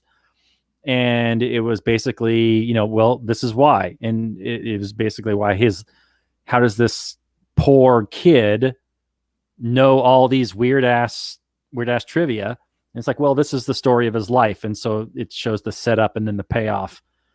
So maybe it's the style of storytelling in Bollywood films. I don't know enough about it, but it seems to be that they are more interested in telling a coherent story than in trimming the runtime to 90 minutes.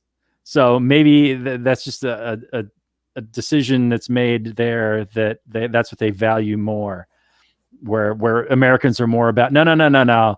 I get it. Just give me my 90-minute movie. I'll get in. I won't think about it. I'll just enjoy it for 90 minutes and then I'll get out.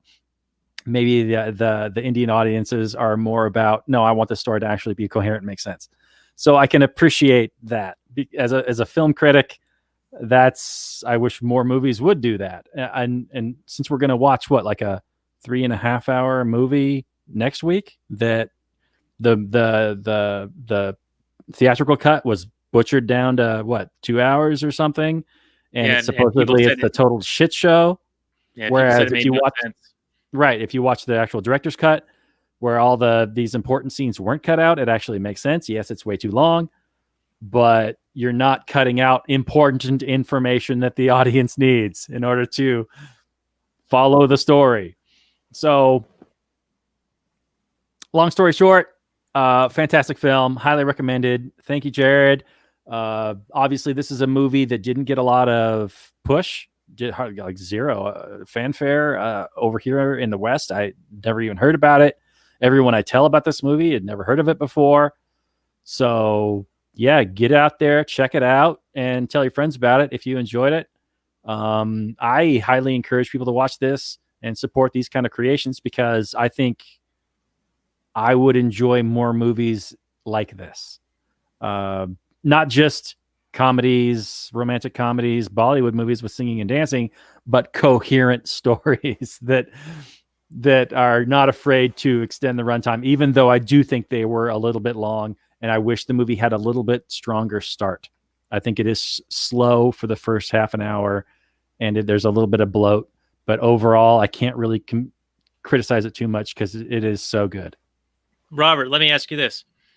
Have you seen this show, speaking of slow starts and bloat? I've only listened to one episode, and it was pretty good, but I wasn't on it, so that's probably why it was pretty good. Okay, yeah, all right, good. Yeah, so 8.5 idiots from Robert, 8 idiots from me. So Jared, let's get your final summary review and your number of idiots out of 10. I'll give it 8.5 idiots right along there with Baller Bill.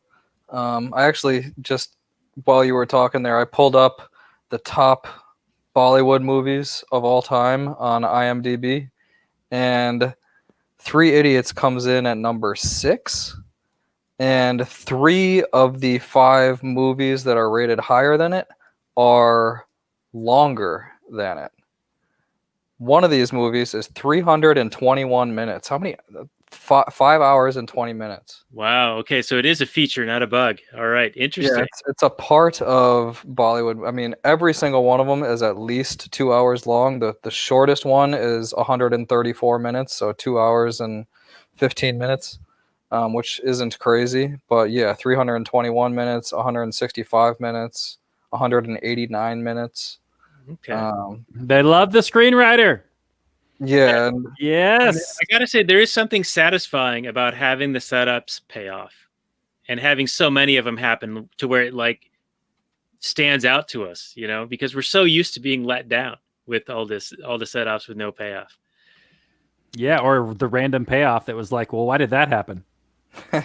Right. Yeah, I remember we were watching The Purge, and I was like, yeah, they could have done this or this or this, and it would have been great. You know, would have done a great callback or whatever. And so great premise, lots of opportunity, and opportunities missed. And it seems like this is the opposite, where it's like every opportunity they took, so much so that they made it super long. Yep. Yeah. Amir Khan, the guy who plays Rancho, he's like the Brad Pitt, or I don't know, the Bradley Cooper of India. So he's in a large number of these, you know, top Bollywood movies that I'm scrolling through here. But yeah, so he's a superstar over there. This has nothing to do with anything that we talked about on the episode today, but what's interesting in Indian culture is that, from what I gather, it's a fairly racist culture, and I might get in trouble for saying this, but they definitely prefer light-skinned Indians over dark-skinned Indians. Like in their films? In their films, and in like, I think just in fashion general, industries, like, or anything like that. Yeah. Yeah, I think like most of the any advertising industry, and I mean in terms of I mean, I haven't studied this, but just in some conversation with some Indian people that I'm friends with or got to know over the years, and just from, you know, watching these movies, you hardly ever see. I mean, Farhan is probably the kid who played Farhan. I'm not sure who it is. The Silencer guy. He was kind of dark. Not Silencer. The guy who the photographer with the glasses. Yeah, he's like the darkest that I've seen scrolling through here, and he's still fairly light skinned. I've heard similar things about like telenovelas in Mexico. Like almost all of the actors and actresses are lighter skinned compared to, you know, you go to Mexico and you just see, you know, the average person there. Yeah, it doesn't exactly line up with the real demographics of India, and like you're saying, like Mexico. I just figured I'd put that out there since we're still talking, and it was something that I had thought about. Yeah, I mean, it probably should have been bonus content because now somebody's gonna be super big mad, but Yeah, it should have been bonus content. I forgot about that. no, that's Anyway, right. Yeah, so I mean, there's that. I really liked Silencer's character. I thought he was hilarious, even though he was supposed to be kind of like the villain of the movie. He was one of my behind I mean, everybody's gonna love Rancho just because he's the man, but Silencer was hilarious. I really liked his character. He brought a lot of comic relief to the movie. His farts were quite glorious, and they had they had put gas. They put caution tape over the door to his dorm room and called it a gas chamber, and he's always blaming it on other people. He does the silent but deadlies and then blames it on Raju. Speaking of Raju, the quick glimpse into Raju's home life was kind of sad, and it kind of would have been an opportunity. Maybe we'll talk about this in bonus content, but like just the nature of poverty, and how grinding and how difficult and just tough that can be. Yeah, and that was extra pressure on him because he was trying to provide for his sick father and his mother who she wasn't able to earn any money, and his sister, he had to come up with a dowry for her. Right. And that was one of the things, and I'll get into this, I guess, in bonus content because we are like so long, incredibly long on this. But that Virus uses those pressures or those issues that he knows about, those personal pain points, he uses them and weaponizes them. Yeah.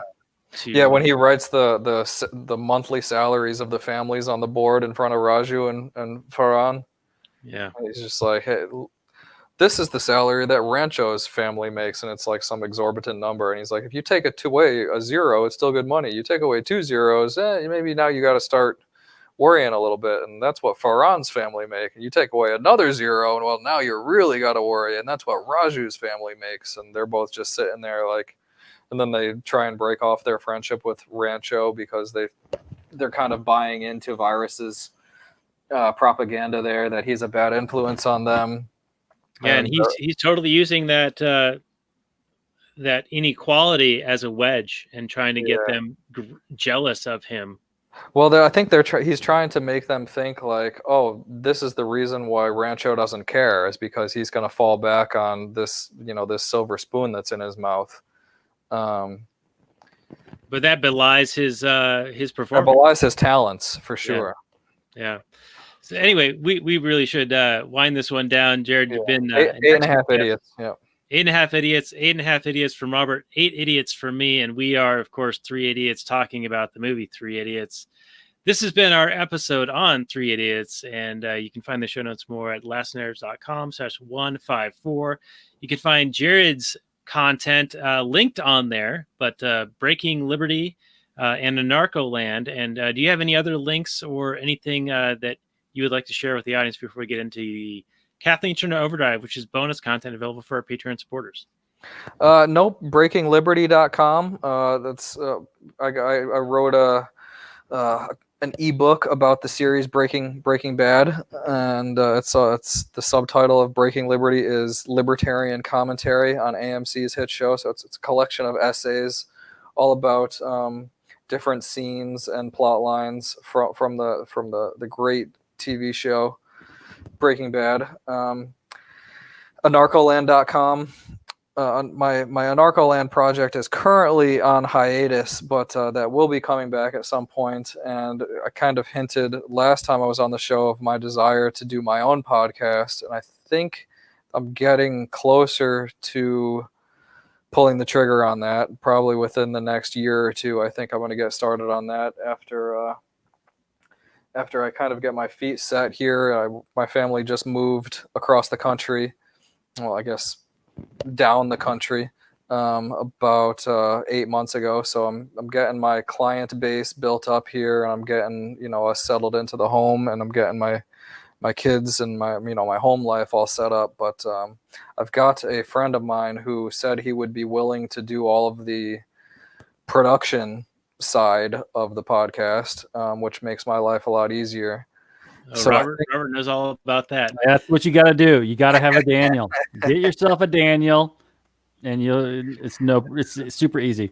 Yeah, Just show up, watch a movie. Yeah, no, Yeah. but I mean, so yeah, I'm gonna go down that route at some point here.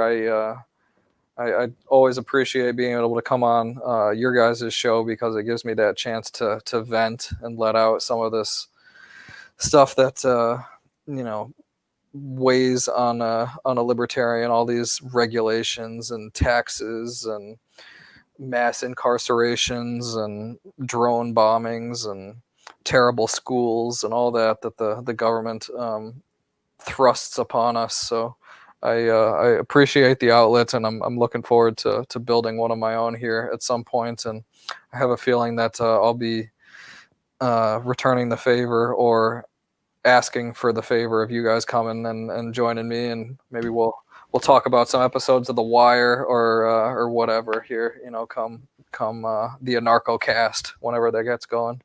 Cool. Yeah, bring it on. Yeah, and we'll definitely love to have you back even before that launches. And once it does launch, if we can provide any modest boost that we have garnered in our years of doing this. But Jared, thanks again for being our guest. I hope you'll stick around for a little bit longer for the Kathleen Turner Overdrive. And Robert, you mentioned the long film we're going to be doing next.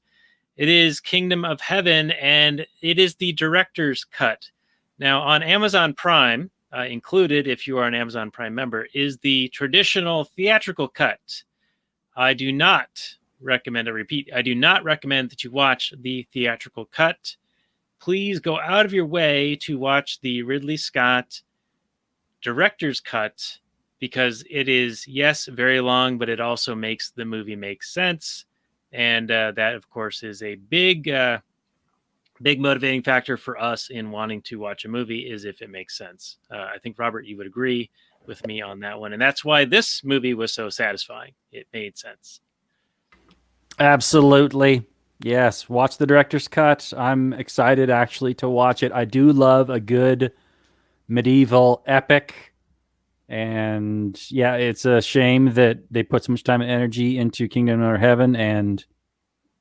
Heaven and whatever pressures were put upon it to butcher it into some incoherent mess is a shame. So yeah, check it out. Hopefully it's good. I mean, I don't know. I haven't seen it yet, but I am actually excited to see it. Well, I left out the best part. It is, of course, a recommendation by our buddy Mike C., who's been on probably a dozen times now, and he says it is a brilliant film, the director's cut version. And so it's a Christmas special. It's the Christmas spirit, in that we're talking about a movie about the Crusades, because it's, Christmas. And what's more appropriate than that? So appropriate than killing Muslims on Christmas. Well, we're doing it. What, did I say something wrong? What? It's going to be a good movie, and we're going to talk about it with our buddy Mike C. And Jared, this has been a good movie. We talked with you, our good buddy. And we'll be back next week talking about the other movie. And we are, of course, three idiots talking about movies on The Last Nighters. And you can find us at lastnighters.com/154 for this episode and more. And with that, we'll say goodnight and last night, and see you next week. And peace out, homies. Maximum freedom.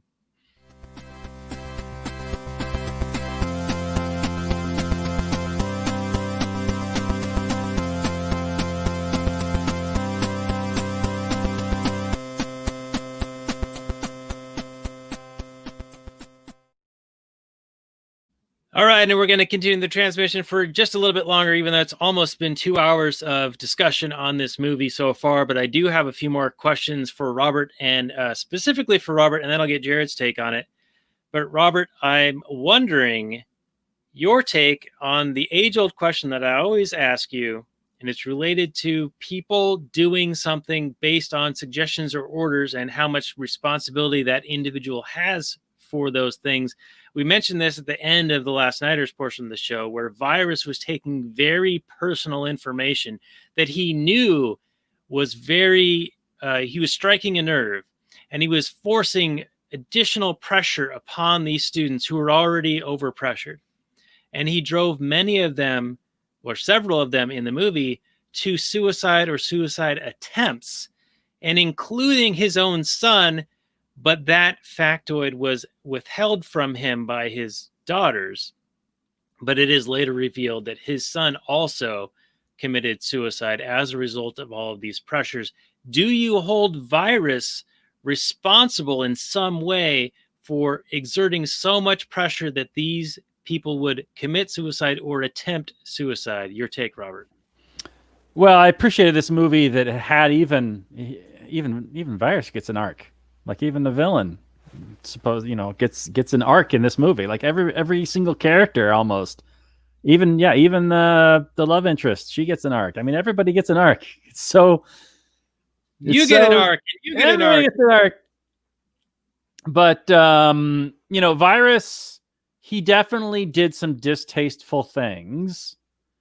But from his perspective, if this was a court of law, I don't think he would be held guilty of any kind of crime, right? I mean, how do you drive somebody to suicide? Like there was that one case with the girl who sent all those texts to her like ex-boyfriend saying to kill himself, just do it, you pussy, that kind of stuff. And he ended up killing himself, even though, he expressed, hesitation and, maybe I don't want to do this. And she's like, just fucking do it, pretty much, basically. And in the court of law, they found her guilty. I don't know exactly what of. Like, I don't know if it was like, it couldn't have been murder, right? Or incitement to murder. I don't know. I'm not exactly sure. Ultimately, we own ourselves. And you are responsible for yourself. And you are the number one line of defense for your own protection and well-being. That said, you can also be a piece of shit of a human being. And you can put undue pressure on people. And you can treat them poorly. And without regard for their mental well-being. But and I think Virus at some points crosses the line. But he's also an administrator of a college that has standards. And you can't hold him to set a bar. I could set a bar. I could start, I could set a bar right now. And, one person in the world may be able to reach those standards, right? And then I'm going to call that person my wife. Whereas everybody else failed that bar. And if 10 women commit suicide because they didn't reach that standard, is that my fault? No, clearly not. Everybody has crazy standards for certain things. Does that make them a bad person? No, because we all did, or else we're all pieces of shit. So does Virus obviously do some crappy things? Yeah, he's the villain of the movie. Is he responsible for the suicide of these people? No. Now, he did at one point give one of the kids like a Sophie's Choice, right? Betray your friend, or I'm going to kick you out of school. When there's a massive pressure on this kid to provide for his family, there's a whole lot riding on him and him doing well in this school. Which the movie doesn't really explain why he doesn't do well, even though he's got all this pressure. Like he's still, screwing around and doing whatever. But that's basically my take. That you are not necessarily responsible for people taking their own life, even if you are involved in their life. You can have standards, and if they don't meet them, that's not.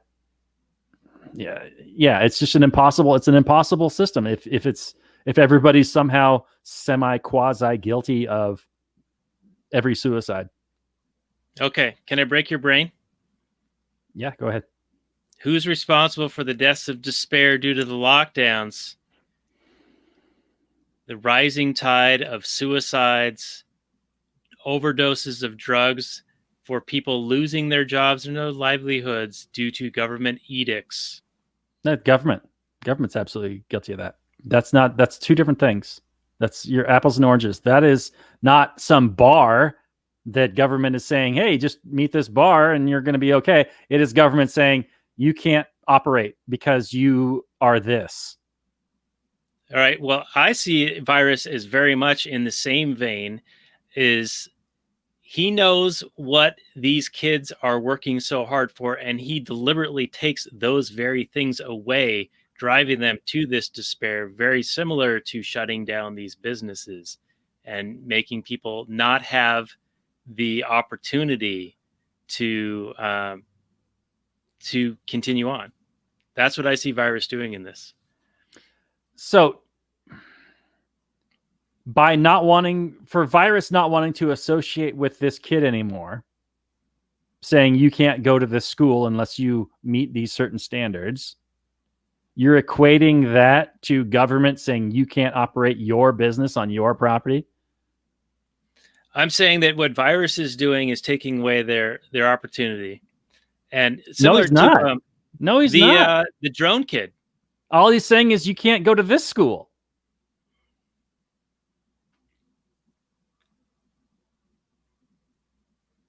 Like Okay. if I was a business owner and someone came up to me and they were a piece of shit and I said, you're banned from my business. You can never come here again. I'm not taking away their opportunity to ever eat again. I'm just saying I don't want to associate with you. I don't want to serve you. Virus is in the business of providing a service to these students. And if he doesn't want to serve them anymore, that doesn't make him a bad person. That just means he doesn't want to associate with these people. He did it in poor faith, and he knew he was psychologically attacking these students. Oh yeah, he's a piece of shit. He's a villain, absolutely. But not for setting standards that, So just following orders is okay, Robert. Following orders from who? What are you talking about? Following whatever orders? The standards are. He's setting the standards. What are you talking about? Following whose orders? The orders of the India, state like certification, whatever. The orders of the Indian state certification or whatever didn't dictate that those kids couldn't go to school at all or whatever. Right. He chose a personal vendetta against these guys. Personal vendetta against these kids. No, I think he handled things poorly, and he was not necessarily the greatest person, but I don't see him as being. So you're saying that he's responsible for their suicides? You would convict him in a court of law as being guilty of murder? I'm saying Rancho would. Rancho considered him a murderer. He said it at one point that he was guilty of murder. Yes, at the funeral. Yeah, and that was for the drone kid. And then when Raju jumps out, and that's the one where he's given the Sophie's choice. He might as well have pushed him out the window. Wow. So he didn't own himself at that point. Apparently not. Anyway, let's get Jared's take. I don't understand that argument at all. Sorry, I did the mute thing there. That's all right. I think it's an excellent question. I would tend to lean with Baller Bill that no, he's not liable for their suicides. He's not guilty. But he definitely he goes to the extreme of implementing those standards that you're talking about, Daniel. Like the drone kid who successfully commits suicide, while they're walking together, while the kid's asking for an extension on his project because he can't get his drone to work quite right. Virus is saying no, and then while they're walking together, he calls up the kid's dad and is like, "Hey, I know you're planning on coming to graduation next week, but go ahead and cancel your train tickets because your son's not graduating." In a culture like the culture of India, I can imagine that would just completely torment that kid to the point of hanging himself. But still, while it's a dick move, I wouldn't necessarily call him guilty. Maybe in a government court of law, they might be able to find him guilty of something like they did that girl that you referenced, Baller Bill. But yeah, I mean, there's still the point that it's not Virus's fault that the drone kid couldn't get his drone working. It's not Virus's fault that Raju wasn't doing very good in school. It is Virus's fault the way he handled that, but he did not pull a trigger or, pull the lever on the hangman's noose or anything like that. He might have been part of that greater societal familial pressure that was on these kids, but nothing beyond that. I mean, the pressure is hard enough, but I think he would actually have to tie the noose around a kid's neck or push a kid out the window just in my mind, and I would probably have to think about this a little bit more, but just in my mind, I don't think I could call him guilty of murder by any means. Okay, well, very good. Well, I just wanted to bring up a contentious question for the actual ending of the show, and I will bring it up again in a future show, Robert, and I have one in mind, but we're not going to get to it probably till at least February because we're pretty booked up. Looking forward to it. Starting with the book up is Kingdom of Heaven Director's Cut coming at you next week with our buddy Mike C. in our Christmas special episode. So that should be a lot of fun. This has been a very lengthy episode, but also a very good discussion. And Jared, there's other things I wanted to talk about, and maybe we'll get into that in a little bit of the bonus content available for our Patreon supporters. Go to actualanarchy.com/Patreon and hear some of the pre-show and post-show bonus content that we do here on this here show. But you can find the show notes and more at actualanarchy.com/211. You'll find all of Jared's prior appearances, including Hotel Rwanda and Captain Phillips, Gold, Breaking Bad movie El Camino, and there was another one. What was it? No, that was it. That's it. That's it. And this one. Of course, you'll find this one at actualanarchy.com/211. Robert, what other things can people do to support what we do here, other than leave us comments, likes, shares, YouTube subscribes, or going to Trubster.com and buying some of your wares? Well, you just said everything. What am I supposed to say? What can they do beyond all the things? They would just have to use their imaginations at that point, I think. But it's beyond. It's just interacting and telling friends and family. You're coming up on these holidays, and hopefully you're spending them with your family. And you could mention this weird podcast you heard, and then you could tell them about this movie that they were talking about, and then you could watch it, and then you could talk about it and talk about all the libertarian themes you saw, or even the interesting storytelling, or the differences between Bollywood movies and Hollywood movies. You could do all those things, and just happy that we're having an impact and inspiring anybody. And hopefully you have a wonderful holiday season, and you can ignore whatever retarded dictates that are coming out of your respective state capitals and the federal government, and just live your life. That's what you could do for us. Live your life. Right. Just point of fact, all those edicts are technically illegal because they did not emanate from their respective legislatures and get enacted as laws. So, you can't claim there's an emergency and just totally scrap the Constitution. Granted, they scrap it on a daily basis anyway. But they are illegal things that they're doing to you, and they should be fought. And we're very much against the lockdowns. I'll say that. The Constitution, Daniel. How arcane.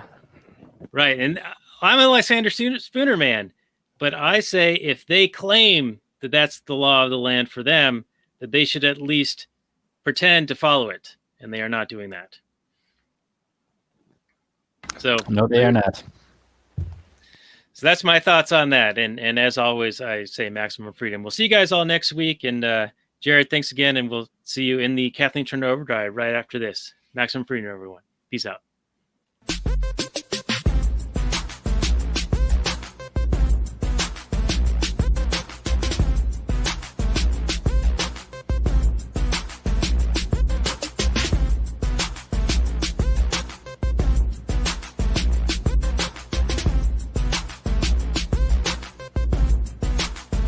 The Chipmunks. CHIPMUNK. We're the Chipmunks. Guaranteed to brighten your day. Do do do do do do do do do do do.